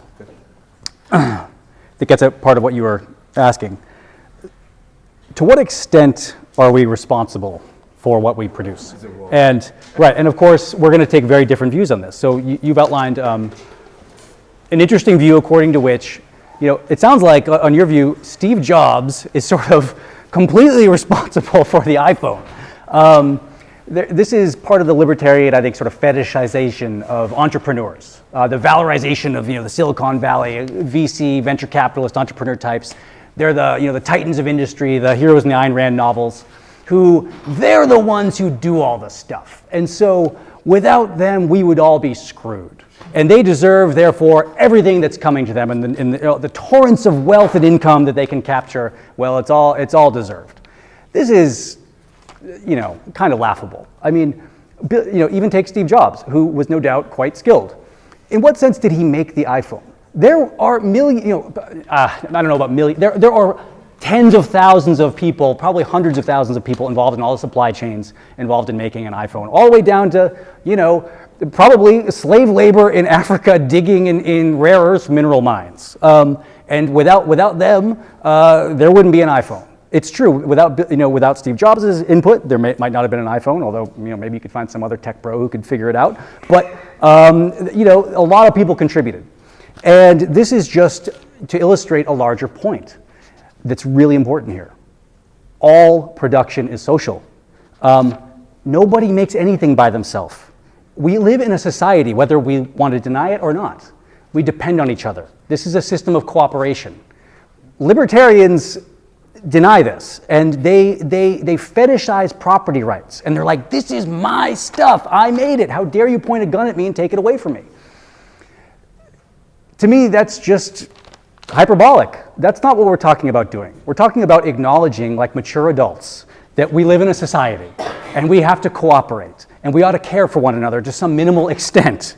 Even if that means you can't buy your 7th yacht, or, for somebody like me who's certainly not buying yachts, but, I can't take a fancy vacation because my taxes go up. Well, if that's the price we have to pay to have a minimally just and decent society where everybody, even the children of the poor, have a fair chance in life, I'm willing to do that. So I guess this is almost like a closing, I suppose, but I don't know how much more time we have. I personally think that justice requires an economy that's justifiable even to the worst off. This is the core John Rawls commitment. You justify a society by looking at its worst off members, and you ask, could we justify the way we're organizing things to the worst among us? And this sort of radical libertarianism would be an absolute nightmare for the worst off. Whereas social democracy, socialism would be quite good. Okay. I have a question for you, Yaron. Yeah. So you've said that the role of government is to protect people, that should be the only role of the government, right? Yeah. Okay. So do you believe that there should be governmental limits on what people can own? No. So can people... Weapons. Weapons, I think there should be limitations on what people can own when it comes to weapons, yes. So do you think people should be able to own people? No. Absolutely not. Okay, so then can you please explain to me and justify under the capitalist or You can't own people. quasi-capitalist system that you'd argue is in America, that you keep saying you want people freedom, you're obsessed with freedom, Sure. and you even gestured about coercion, that you don't want force and coercion. Can you please explain how mass incarceration in the United States has prospered under capitalism Sure. because of the profit motive and the prosperity that private ties to prisons have generated? Well, look, you're not going to find anybody you're not going to find me defending mass incarceration in the United States. It's a phenomena of the majority deciding to prosecute a minority. It's a phenomena of a majority deciding that that you should not be allowed to use drugs. I'm not going to defend that. I'm against that. I'm for drug legalization. And by drug legalization, everybody who's in prison today for drug offenses, nonviolent crimes, should be let loose, should be let free. I don't think that's a phenomenon of capitalism. I think that's a phenomenon of statism. It's the phenomena of the majority dictating to the minority what's good for them or what's bad for them. Now, I happen to think drugs are bad for you. Don't do them. But the only mechanism by which I should be able to enforce that is through argument. I should be able to convince you that drugs are bad for you, don't use it. I shouldn't be able to coerce you not to use drugs. But that's what the state is trying to do. So the war on drugs, to me, is a microcosm of the entire, statist socialist system. It's an attempt to regulate individual human behavior. And I think it's wrong. It's corrupting in every dimension of it. And it's not only that. There are so many other reasons people go to jail that do not have to do with what I consider real crime: coercion, violence, force. that should not be jailable. They should not be crimes. For example, maybe this will be controversial to the people on the right. Crossing the border of the country, right? Exercising your freedom as an individual to move, to travel, should not be a crime that puts you in jail, should not be a crime that separates families, should not be a crime that is the way we treat it today. So, no, I'm with you on mass incarceration, but I don't think it's a phenomenon of capitalism. I mean, let's have free markets in drugs. Again, I hate drugs. I'm not preaching use of it, but you have a right to shoot yourself up with anything you want to. You have a right to commit suicide. Why? Because you have a right to your own life. And the right to your own life gives you a right to do with your life as you see fit, as long as you're not imposing, not cost, because you always impose cost, but unless you're imposing violence on somebody else. Wow, got a lot of questions for this late. So, all right, so I'm 35 years old, and when I went to high school, college, there was socialism. There wasn't democratic socialism. I think this is a new phenomenon that's suddenly become commonplace in, I'd say, in the last 10 years or so. What I was always taught socialism was the basic definition, government owning the means of production. And I appreciate, and by the way, this question is going to be mainly for you, Dr. Arnold, but and Yaron, I appreciate you giving your definition of pure capitalism, which I agree with, okay? And I've always understood the definition of socialism just to be that, government owning of the means of production. Now, I don't think I'm not clear on exactly what you're advocating for, and I'd like you to define democratic. So I knew that you said earlier that you're for the Nordic model. I would argue that the Nordic model isn't socialist. They have socialist redistributionist programs, but because there's private-owned property and private business, they are inherently capitalist. So I would like to hear your definition of democratic socialism and what you are specifically advocating for here in the United States. Thank you. Yeah, no, that's a great question. So I think there are three players to talk about here. There's capitalism, which is private ownership of the means of production. There's statism, state ownership, and then there's socialism, which is social ownership. Now, social ownership means democratic control. State ownership can be a way of realizing that, can be part of the toolkit we use to implement social control. But not always. Statism can go really, really wrong. So, Soviet Union, moral disaster. State ownership, no social ownership. There's no sense in which the 500 members of the Politburo, or the 10 members of the Politburo running the country, they did not represent the people. That was not social ownership. So democratic socialism unequivocally rejects statism as such. It does not want the Soviet Union. It does not want unaccountable bureaucrats running the economy. It doesn't want central planning. Instead, democratic socialism says, let's reduce the influence of private economic power and increase the influence of democratic power over the economy. There are going to be a lot of ways to do that. One way, the Nordic model, as I said earlier, I think it's sort of a spectrum, right? So it's like there's not like one threshold where it's like, we've reached socialism. Like we now can all, start drinking, lemonade and riding unicorns. There's nothing like that. Instead, it's a spectrum. It's a matter of degree. To what extent is the economy subordinated to democratic will? The more the answer is yes, the more socialist the country is. Now, I think a lot of countries are fairly far on that spectrum. I think they could go further. One way to do it that I haven't talked about yet is a model called market socialism or economic democracy by this philosopher David Schweikart. And there's a lot of parts to his model. I won't go into all of them. The key part for right now is he proposes social ownership of social control over investment. So here's how that would work. Right now, in our system, if you want money to expand business, you go to a private bank and you get a loan or not, you get finance or not, on the basis of profitability. The bank looks at your proposal and says, how profitable is it likely to be? Can you pay us back? That's the only consideration. Under his model, there are no private banks. Instead, there are democratically accountable, socialized banks that are responsive to we the people. And these banks, we give these banks marching orders, and we say, banks, We want an economy that works for everybody, not just for elites. So when businesses come to you and say, hey, we want to expand production, we want to do blah, blah, blah, we need money, don't just look at profit. Look at profit, but look at other things too, so that profitability does not crowd out everything else we care about. So for instance, look at sustainability, look at job creation, look at whatever other criteria we democratically choose.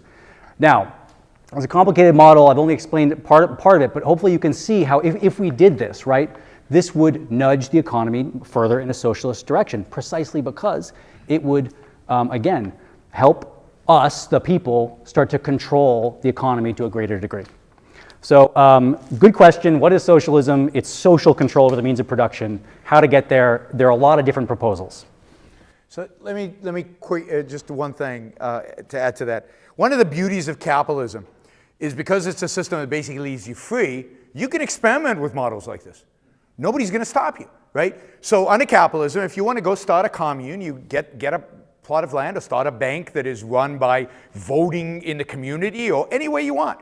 You can experiment with all these things, and as long as you're not violating other people's property rights, as long as you're not using force, as long as you're not using a gun, you can do these things. And I think that all fail. I don't think there's any question that they would dramatically fail in comparison to the incredible efficiency of the actual banking system, which is amazing. Again, not in the United States because it's heavily regulated, but that's the beauty of capitalism. It's about freedom. So if you want to start a commune, from each according to his ability to each according to his needs, go for it. Live a miserable life, in your commune. But as long as you're not using force, as long as it's all voluntary, it's fine. But try to be a capitalist, somebody who believes in freedom, no coercion, in a socialist world. You can't.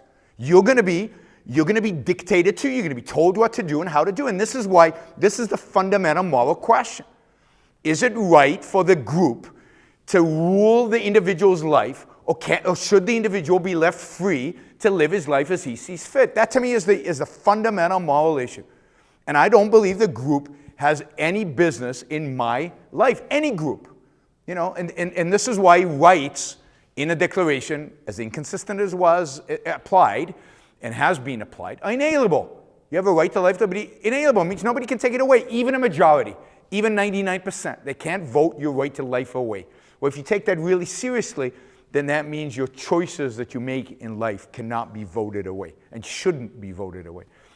I have kind of a response to that from Don Corleone. He always said that he's been in the world of guns and in the world of finance, and he always considered the world of finance to be much more dangerous.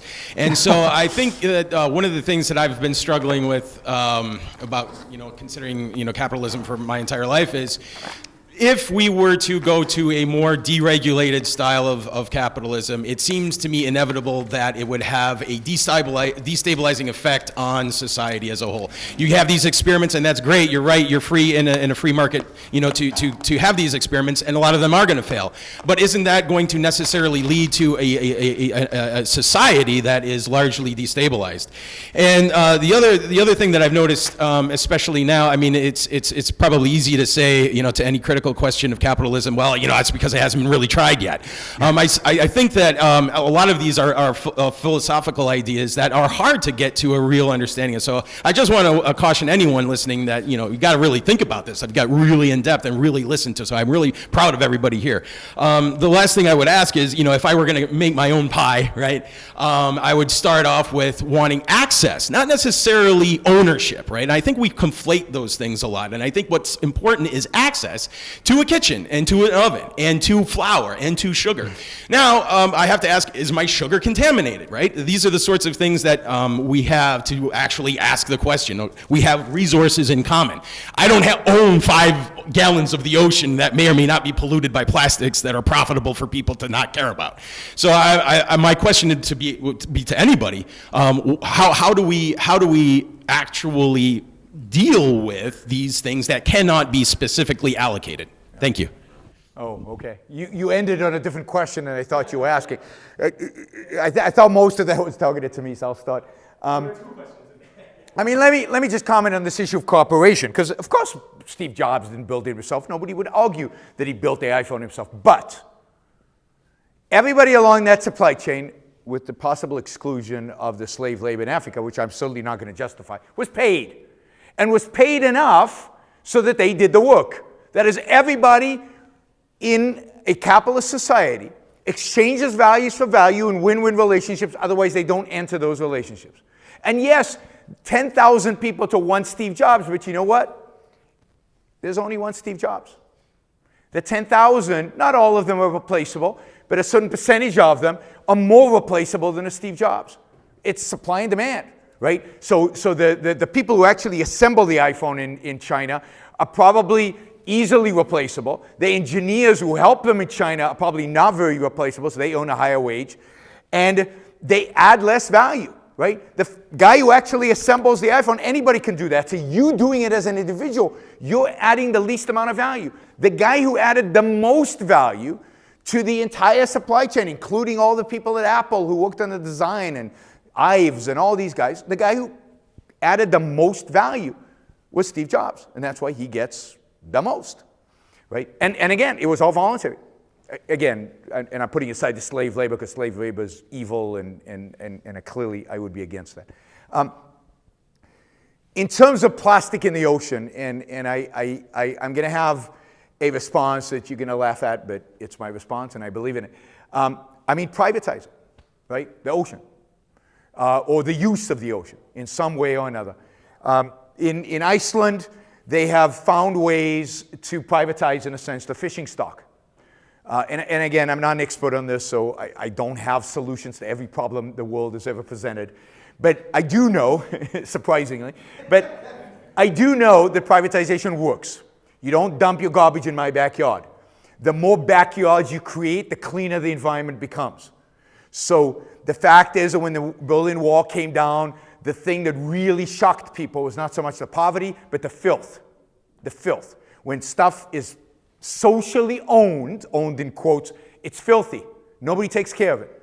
The fact is, and this is true everywhere you go, everywhere in the world, the fact is that private property is generally clean and taken care of because it's mine, because I care about it, and there are legal incentives to do it. If you dump your garbage in my backyard, I sue you. There's a well-known mechanism for dealing with polluting somebody's private property. The more stuff we can privatize, and I don't know exactly how you do it, but the more stuff you can privatize, the more stuff that we care about we will have. I'll give you one quick example. I think it's elephants, but I think it also applies to lions in Africa. The way the elephant stock has been declining for years in Africa because of poachers who go in and kill them. The way they have saved the elephant in Africa is basically by privatizing the elephants. They've created private reserves where they're allowing hunting, but now the private entity has an interest and a motivation and an incentive to stop the poaching because the poaching cuts into their profit. They hire so people can buy licenses to shoot the elephants from the private owner. And now the private owner has an interest in reviving the elephant stock because you need more elephants to shoot. Now, I don't like that in the sense that I find shooting an elephant to be pretty despicable. But the fact is that there are more elephants because of this mechanism than there were before. And the same thing happened with fishing in Iceland and I think actually Norway. I think Norway has a very creative privatization kind of model of fishing and fish stock and how to do that, which I can't elaborate because I don't know it. But imagine if we could do that on a larger scale. Imagine if you could do that over the ocean because people have uses for the ocean. It would clean it up. It wouldn't make it dirty. It's an interesting idea. Could you speak to the other issues of the idea that perhaps the economics is just as coercive in certain circumstances as a gun, and the other concern being, well, I'm sorry, I'll just let you finish. Okay, so I'm not sure what that means exactly because I know that there is this idea that economic power is the same as political power. If I'm the only job provider in a perfect, a specific geography. Yeah, so move. Move. I'm serious, right? So if you're in Southern Ohio, one of the complaints I have about modern America today is if you're in Southern Ohio and you don't have a steel job, instead of voting for Donald Trump so he can impose tariffs so you can save your job while killing 40 other jobs, how about just get in a car and drive to Northwest Arkansas where there are plenty of jobs? where the wanted listings. That's what we used to do in America. We used to go to where the jobs are. We didn't believe that we were born and going to die with the same job. We didn't believe that our generations were going to. So you move, and again, if you look. Now, I said that pure capitalism has never existed, and Ayn Rand wrote a book called Capitalism, the Unknown Ideal, because it's never been actually practiced. But again, the closer you get to that ideal, the more jobs are actually created. People got on rafts and were willing to swim to make it to Hong Kong in order to get a job, in order to start a business, in order to provide for their family something. And GDP per capita in Hong Kong today is higher than in the United States.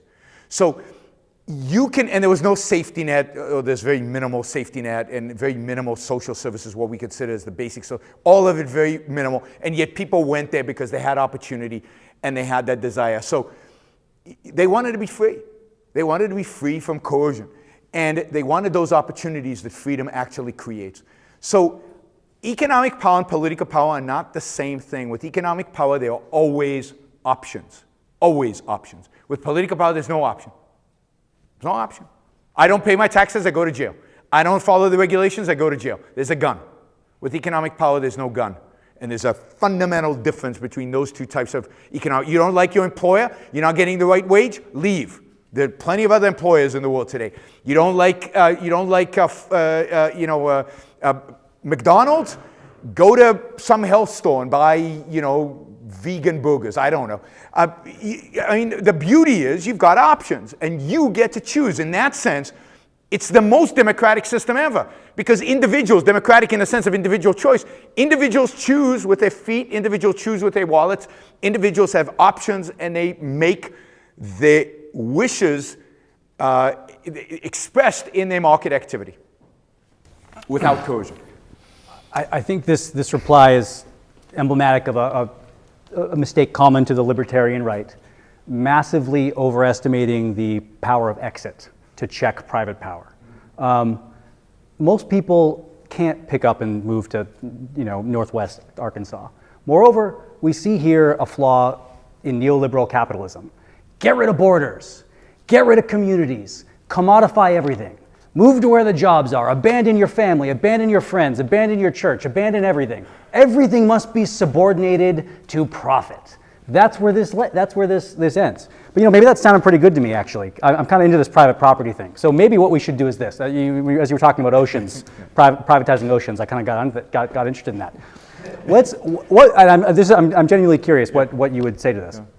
Suppose we privatized the entire surface of the earth, and then I'm big shot, awesome entrepreneur. I become fantastically wealthy, and through a series of perfectly voluntary transactions, I acquire the whole damn earth. Well, among the rights of private property are the rights to exclude. And I notice there's 7 billion other people on my stuff. So I say, this is infringement of my rights. Maybe out of charity, I will allow you to continue to exist on the surface of the earth, which I own, but I hope I like you, and it turns out I don't like you, so get off. And then, among the rights of private property are the rights to enlist the state to enforce your property rights with force. So it looks to me like a reductio of the whole position. If his position is true, if I were to voluntarily, through voluntary transactions, acquire the surface of the earth, it follows that justice would enable me to kick all you off into space and die. That to me looks like a reductio ad absurdum of the whole position. Sure, I mean, yeah, you can create science fiction nonsensical examples. It's a counterexample. It's not. It's a counterexample. There's no counterexample here because there is no possibility, and we can walk it through the example of anything like that ever happening. And indeed, you've had basically private property in the United States. So most of the United States, at least most of the East Coast of the United States, is privately owned. Has anybody ever approached even close to owning the entire East Coast of the United States? But if they Has did. Anybody even approached owning the entire island of Manhattan? Has anybody even approached? If they did. But they did, but they can't. But if they did. No, but metaphysically they can't. You can't go against But will you admit nature. that if they did, and if I decided... They wouldn't. You can't. I don't know. That's not how philosophy works, but you Yaron. can't hypothesize a That's not how metaphysically philosophy impossible... works. It is how philosophy works. It's how good philosophy works, but it's a bad philosophy. You don't hypothesize something that's metaphysically impossible. Because yes, the metaphysically impossible is impossible. Yes, if that happened, it would be wrong. But it is metaphysically impossible for such a situation to occur. I mean, it's just not it's just not an example that actually has any reality to it. So I don't believe philosophy is about trams or or metaphysically impossible situations about what would happen in a different universe. So I don't think it's a legitimate. I don't think it's a legitimate question. There are questions like, if one property owner is surrounded by another property owner, and how do you access your property, that are somewhat realistic, that you can come and you can see situations like that. And they've always been in common law, in the theory of property rights, they've always been ideas about access and how you should be able to access your property and exit your property. So the law is always provided within capitalism for the ability to deal with real situations, like that, like the absurd one, but ones that are more realistic. Well, I would just really draw a distinction between things that aren't going to happen and things that could happen, although they're extremely unlikely. And the scenario I sketch is not going to happen, but I don't see the metaphysical impossibility. And I think it's a really telling example, because what it forces you to say but you won't say is this. You are willing to protect the rights of private property, let the heavens fall. And that's what libertarianism is about. It's not about freedom. It's about protecting private property, guys. That's what it's about. They dress it up in freedom, and I respect what you've said, but I think this is really the core issue. Yeah. No, sorry. Go ahead. Sorry. I know I interrupted you, but okay. Libertarianism is an ugly, selfish philosophy. So you can't just present it as such. You've got to dress it up by talk of freedom. Because talk of the rights of private property doesn't really inspire people, because that's just protecting rich people, and most people aren't rich. So what libertarians do is they don't talk about private property, they talk about freedom. What the counterexample forces libertarians to do is acknowledge that in a scenario where protecting private property legitimately acquired entails literally booting all of humanity except for the private property owner off into space, they're kind of inclined to protect private property. But he won't quite say that. But that's what follows from the theory. This, to me, is a reductio ad absurdum, not just of Ayn Rand, but of Robert Nozick and all libertarians who put property rights at the center of the theory. I think property rights are important. I just don't think they're the only thing that's important. So let me just respond to that, because it's important. One, we're selfish, so I'm not going to walk away from that. I believe individuals' primary moral responsibility, only moral responsibility in life, is to their own prosperity and their own well-being and their own survival, fundamentally. And that does not mean you live on a desert island. It does not mean you treat other people like shit. It means you respect their rights as well. But I am for rational egoism. And I'm an advocate for that. I don't think it's ugly. I think it's beautiful. And I don't put property rights at the center. I don't think property rights are at the center. And this is why I think this is a ridiculous example. At the center is the right to life. There's only one right. Property rights don't exist in a sense. There's only one right. And that is your right to your life. That's it. Your right to your life means you have the freedom to act in this world in any way you please, accumulate whatever property you happen to accumulate, and I think you have to accumulate property in order to survive. But again, property is a derivative of your right to your own life, your right to this, to you, to being you, to making decisions for yourself, to using your mind as you see fit. Property is a derivative of that right. And let me just clarify, because it's important for the video, because everybody's left. I'm not a libertarian, for whatever the distinction matters. I think libertarianism is too big of a tent. I don't consider myself belonging to this tent, because there are people there that I consider, I know many consider me crazy, but I consider crazy. I think anarchism is a bad idea, is an evil idea. It's really wrong, and I don't want to be in the same tent as anarchists. So I don't consider myself a libertarian. I consider myself an objectivist for whatever it's worth. And an objectivist places the right to life as the center. Right to liberty, the right to pursuit of happiness, the right to property, all derivatives of the fundamental right to your life, which means the decisions you make, which means to the actions you take in order to achieve your life. And in that sense, I'm an egoist. You have a right to pursue the values you believe, rightly or wrongly it turns out, that you think will promote your life. I don't believe I have a right. I should be able to interfere in your ability to do that as long as you're not interfering in my ability to live my life. So property is an outcome of that, not the foundation, not the beginning. And here I'm different than a lot of the libertarians who start with property and go from there. I start with life. Just want to know what your opinions are on Alexandria Ocasio-Cortez and her Green New Deal. Just whoever wants to answer the question. Yeah. I haven't looked at the Green New Deal in great detail, so I don't know the ins and outs of it. But certainly the idea that we need to have a really important, massive, urgent response to climate change, I don't see how anybody could deny that. I mean, climate change, guys, is an existential risk. This is your generation. I'm not that old. My generation too. We're going to be dealing with this. This is an existential threat, and I think we need government to do something major. And if the Green New Deal is part of that, then great. We certainly need collective action, and the only way to get that right now is through government. And so I to that extent, support the Green New Deal for sure.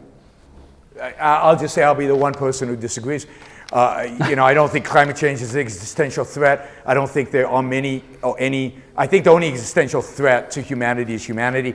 That is nuclear bombs and war, I think, are the real existential threat. I don't believe climate change is. We have the ability to deal with anything nature throws at us. We are amazing at figuring out solutions to these problems. You don't need a massive, complete remaking of the U.S. economy. I mean, the New Deal that she published, I think she withdrew it from their website, but the one she published on her website was nuts.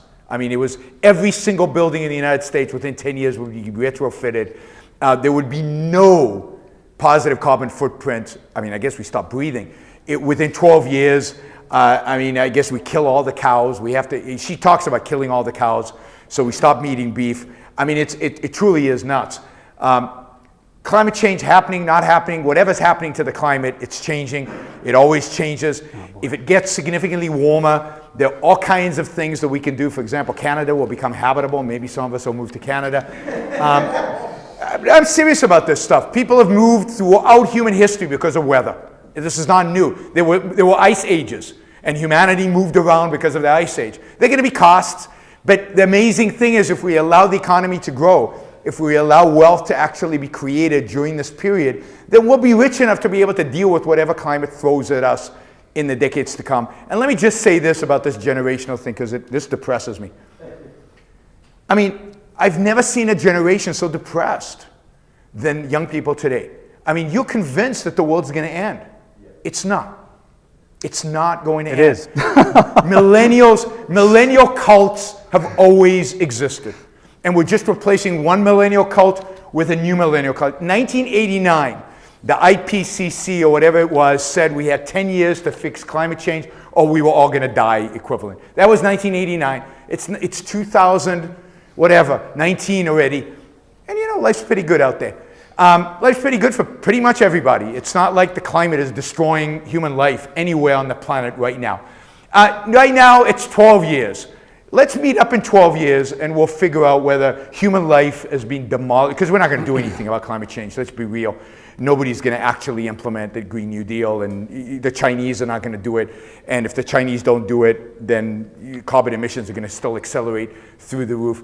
Let's meet in 12 years and see how many people have died because of climate. I still remember the population bomb in 1968 by Ehrlich, who is a big climate change guy. I still remember the global freezing. I still remember Carson's book, We're All Going to Die of Cancer at a Young Age Because of Chemicals. Life's pretty good on planet Earth. Start enjoying it. Stop being so depressed about the state of the world. I would just urge you not to take my word for it or his word for it, but look at the science and read. If you wanted to Google one thing, Google Life After Warming, the Uninhabitable Earth. This is a book that summarizes the state-of-the-art science. The overwhelming consensus on this is that he's dead wrong about this, and we better get our shit together ASAP. Well, let's say the overwhelming consensus is, there's overwhelming consensus about warming. There's no overwhelming consensus about catastrophic warming. Yeah, talk to the UN IPCC about that. Yeah, UN has incentives.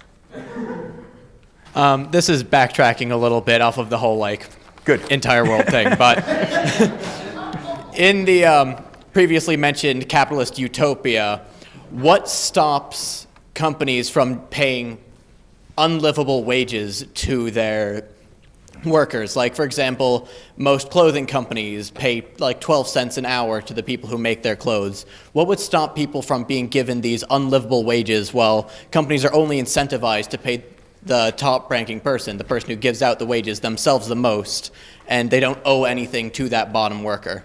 Well, none of that is true, right? There's no incentive to pay the guy at the top a lot, because as shareholders, you want to pay him as little as possible too, because any money he's getting, you're not getting as a shareholder. So the incentive is to pay everybody the least you can get away with, right, theoretically.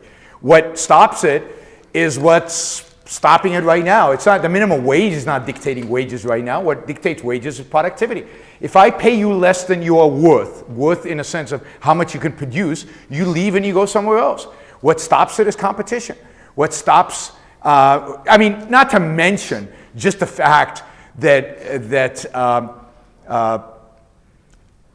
in an advanced society, in a society like in a rich society, nobody's incentivized to encourage poverty, right? But the fact is that competition solves this problem, and it's always solved the problem. So the fact is that the 12 cents an hour that people are getting in Bangladesh or wherever, if you actually track wages in Bangladesh, and I encourage everybody to go and actually look at the data, because the data's amazing, right? Every year, those wages are going up. Every year, they're getting paid more. Every year, it's getting higher and higher for two reasons. One, they're actually learning a skill, so the individual is actually making more money because they're actually becoming more productive. But the second reason why overall wages are rising is because the productivity of labor generally in the economy is rising, and therefore their wages are rising, and they're demanding the wages because they could go across the street to a competitor. So markets actually work, and the only thing that raises wages is increased productivity. Nobody is going to pay somebody $15 an hour who's not producing $15 an hour or more. It has to be more than $15. So if I'm forced to pay somebody $15 an hour who's not producing $15 an hour, there are only two possibilities. One, I go out of business because I can't make a profit, right? I'm paying them more than what they're producing. Second, I replace them with an iPad in the case of McDonald's, or I replace them with some kind of mechanization. So I'm never, a business cannot survive if it's losing on its employees. So what determines wages is productivity, and what makes sure that wages go up is competition. Here's something that might drive down wages: automation. So a lot of you have probably heard about AI and all the advances, and I'm curious too what you might think about this, Yaron. Suppose that the most sci-fi scenarios come to pass, and robots, like Westworld or whatever you've seen this, we got awesome robots and we've got awesome AI, and it just turns out that it's way more cost efficient for companies to get rid of humans and replace them with AI and robots. I mean, we've seen this in a lot of industries already, like CVS. You go to CVS, you have kiosks now instead of cashiers. Self-driving cars are just a couple years down the pike. Fast forward this 10, 20 years. And it just turns out companies don't particularly want to employ very many people. And we've got an unemployment rate of 50, 60%. I'm curious, I know what I would do about that. I would have a universal basic income, and I would think this could be the pathway to utopia, because work kind of sucks. And if we could just have people work 10 hours a week and spend their time doing what actually matters, which is spending time with family, friends, developing hobbies, self-realizing activity, that sounds pretty good to me. I'm curious, though, how you might handle that. I mean, first, I don't think work sucks. I think for every worker, work is essential for their own self-esteem and their own pride. So I think work is part of human life. Now, maybe you can replace it with hobbies and stuff like that that serve the equivalent purpose. Maybe in some utopian future that happens. I have socialist relatives, uncles who are socialists, quite adamant ones. And I remember meeting up with my uncle in 1980, it must have been 87, because I was on the way to the US. And I spent a little time with him, and we'd yell at each other and argue. But one of the claims he was making in 1987 is, it's the same with the environmental stuff. Like, any day now, there are going to be no jobs, because then it was PCs and computers and stuff. And it never happens. This is the same argument made at sewing machines, same argument every single, and people say, yeah, but this time is different. No, it's not. And this is the reason. The reason is that human needs are infinite. We can't imagine the stuff we will want 20 years from now. And it's still true that robots can't replace and will not replace in any kind of foreseeable future everything that we do. And indeed, I think this whole distinction between robot and human long-term is really not going to exist, because we're going to embed the robot in us or whatever. You know, we're going to have the chips in our brain. I'm not sure that's a good idea because somebody might be able to control that. But you know, we don't know what the future is going to hold in terms of how robots develop, just like we didn't know how computers, but this I can guarantee, there are going to be plenty of jobs. I mean, one of the things that I notice, and maybe you guys notice about other things, is when I drive in California, I look around the strip mall, and strip mall after strip mall after strip mall, there are nail salons in the strip mall. I don't know if you have them here on the East Coast. There's many nail salons. Like 20 years ago, there were no nail salons. Like only the rich got in pedicures and manicures. And yet there are thousands of people today working in pedicures and manicures. Now, I don't know if it's a good job or a bad job. I would hate that job, but some people are doing it. They're making a living off of it. And that's a whole industry that didn't exist 20 years ago. There are lots of industries like that that we can't even imagine would exist 20 years from now. I can think of a few that I'd like, you know, travel with me, you know, to help me out in all kinds of ways. Personal assistants might become, I mean, there are all kinds of things that we can't imagine that we'll be so wealthy that we'll be able to afford. So I don't worry about jobs, because I think that, again, capitalism, freedom, produces the needs of human beings under freedom are infinite. We can imagine things, and people will be there to supply unimaginable things. And robots will just make it all easier. So yes, maybe we'll only have to work 20 hours a week. Or maybe only 10 hours a week, and we'll be able to do other stuff during that period. That's not a bad thing. That's generally a good thing. And generally today, overall, we work a lot less than we worked 50 years ago. We work a lot less than we worked 100 years ago, and certainly than we worked 250 years ago. Actually, the time worked, right, is shrinking for most professions, in the United States and in Europe, in most Western countries. And I think that's going to be a trend that continues into the future. We'll be able to control more of our lives because we become wealthier. Robots are going to allow us to be rich. And you know, we can talk about UBI, but you stated that with wealth comes power and political influence and all that stuff, and people like Bill Gates have unfair amounts of money. Yeah. And I'm wondering at what level, kind of in the dollar amount, you think is too much money and too much power and too much influence? Right. So I don't know. I don't have a dollar number. So my answer is going to be kind of a non-answer, I'm afraid. I think some inequality is functional for an economy. I think allowing people, you know, rewarding people who work harder or produce more value with higher incomes is within limits fair and essential. I just think that there comes a point, and it's up to economists to figure out what the point is, where inequality becomes dysfunctional for an economy and for a democracy. One possibility here that we haven't talked about is you could partly block the transmission of wealth into political power through sensible campaign finance regulations, or even, I mean, there's some pretty interesting ideas out there. You could get rid of elections entirely, get rid of elections and pick people for Congress at random from the population. It's called autocracy. Interesting idea by a guy named Alex Guerrero at Penn. And that's a pretty awesome idea. I mean, I'll explain that just really briefly. So like, rather than, you know, it's kind of nuts if you think about it. We've got these people we elect.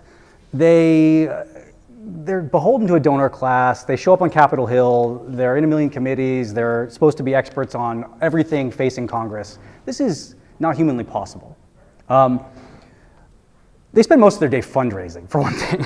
They're not like reading committee reports. And two, they often aren't experts in the issues that they're actually legislating on. So here's a radically different way of doing this.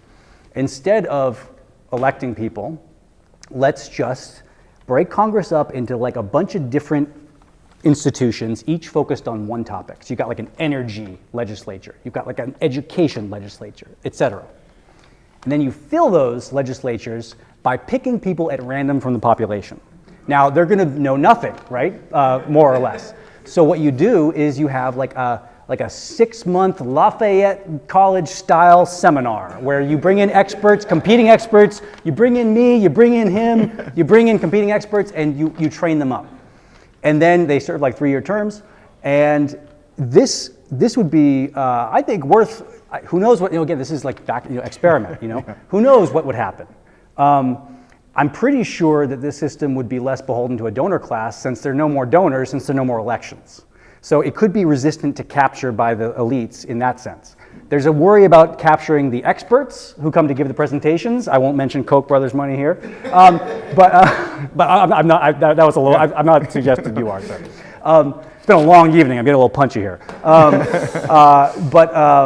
So there's worry about capturing the experts, but there are ways. There are things. It's worth exploring. I mean, would that New Hampshire tries this out or something? We need to just try some stuff out. So, just a quick comment. I think anything would be better than what we have right now. So but I think the best way to do this is to make politicians impotent, in a sense, to make them have little power.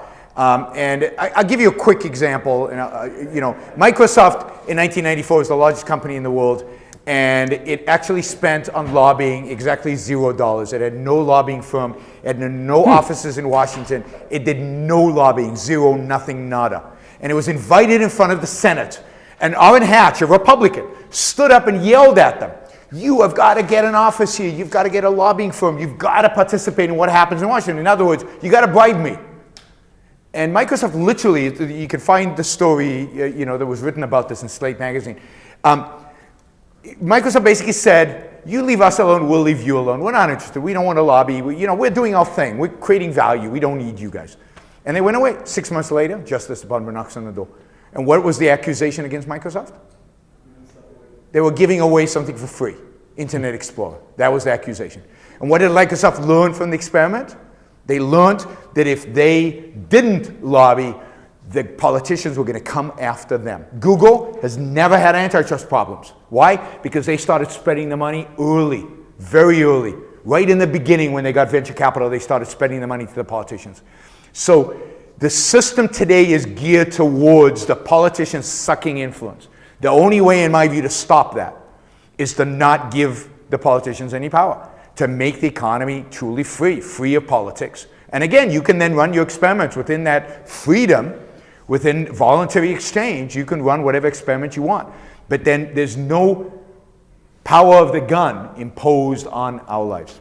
I just wanted to counter your point, and then I have an actual question. Sure. Sorry. No, go for it. You're debating more than one person. You've been here long enough. You've earned it. Well, thank you. Your example was that you would have random people selected to be in government, essentially. Right. So, what limits that, though? Because it could go to the extreme of, everyone getting told what their job is. So that's the extreme side of that. Are we like forcing them to come? Yes, okay. It's because they may not want to do that. I see. Yeah, good. Let me answer that first. So this is, to be clear, I don't want to take credit for this or take the blame, depending on your point of view. This is a proposal by Alexander Guerrero at Penn. His response would be, we're not going to force people to come. So it's not going to be like jury duty where it's like a legally enforceable obligation. Instead, we're just going to like really encourage you to come by making it worth your while. We're going to like pay you as much as it takes to like get high quality people to agree to do this. So if it takes $1 million a year, go for it. It takes $1 million a year. But you're free to say no. Okay. There's lots to say about that idea, yeah. Anyway, so my other question was, I wanted to go back to your opening statement, how you talked about your ideal system. Right. And it was revolving around the government basically coming in and taking over a lot of the factories, et cetera. And you mentioned briefly unions, but then in today's world, unions have quite a bit of political play. So how does that really change what we have now to do that? Because there's still a huge bias on that. So here's my reading of economic history that's going to differ a lot from the reading you just got about an hour ago, not just got, but maybe an hour ago.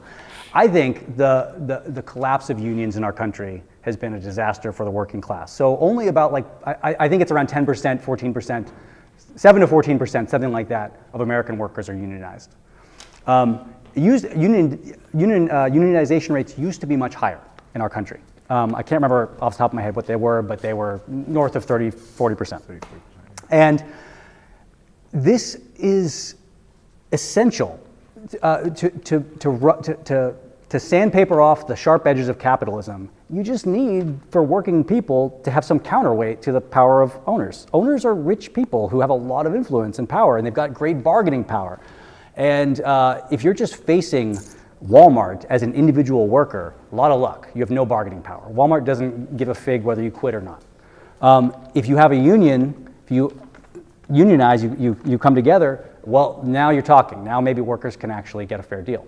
So I think the collapse of unions in the 70s, starting in the 70s, was a disaster for working people. And we would have a much more humane and just economy where the pie was much more fairly shared had that not occurred.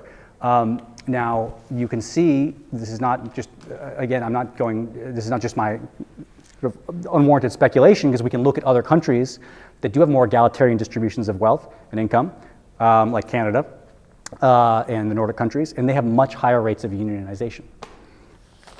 I mean, I'll just say, I obviously, I'm not opposed to unions. What I'm opposed to is the special power union has in the sense of, and I forget the name of the bill that was passed in the 30s that gives them a huge amount of power vis-a-vis employers. I mean, unions should be able to negotiate, but employers should be able to fire anybody who strikes, for example. There should be no special government privileges one way or the other. As to, look, there's no question Europe is more egalitarian, more flat in terms of income inequality than the United States is. The United States has more income inequality. But the fact is also that we're much richer than Europe. If you take some of the richest countries in Europe and you place them on a scale, adjusting for cost of living, you place them on the scale of the United States, they turn out to be slightly richer than Mississippi, but not much richer, nowhere near even the average. With the exception, I think, of Ireland, which is actually the freest country today in Europe, and Switzerland, which happen to be the two countries that are wealthier on a per capita GDP than the United States, and where union rates are very low. Union rates are not high in Switzerland and they're not high in Ireland, but if I had a model and I wanted to say, I want to be like that country in Europe, I wouldn't use Sweden and Denmark, and I would use Ireland. Ireland is significantly richer than Scandinavia. Ireland has a dynamic economy, a growing economy, and is doing, and they've even, they've even gone to what I guess people consider the left on social issues, which I think is great. So they've legalized abortion and they've legalized gay marriage for a Catholic country. That's pretty cool. So, I consider Ireland much more of a model within Europe. And in Ireland, the unionization rates are not that much higher, if at all, than the United States.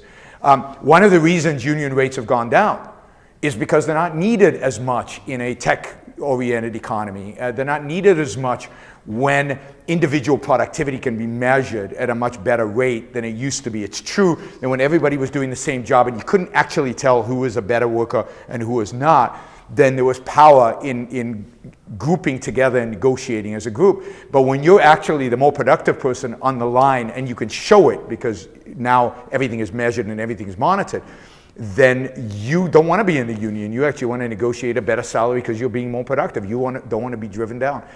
At the end of the day, what drives wages up is productivity. Unions could drive wages up artificially, but that does not help anybody in the long run. In the long run, you cannot make more money than you actually produce. Thanks, guys. Thank you, guys. And you guys, I will second what Sam said initially. I mean, any way you can support this Mill series, do it, because the exchange of ideas, I mean, when we stop talking, then the fists come out, right? I mean, that's the reality. Yeah. It's either talk or guns. Either we give up on reason, either we embrace reason, or we move to violence. Those are the only two options.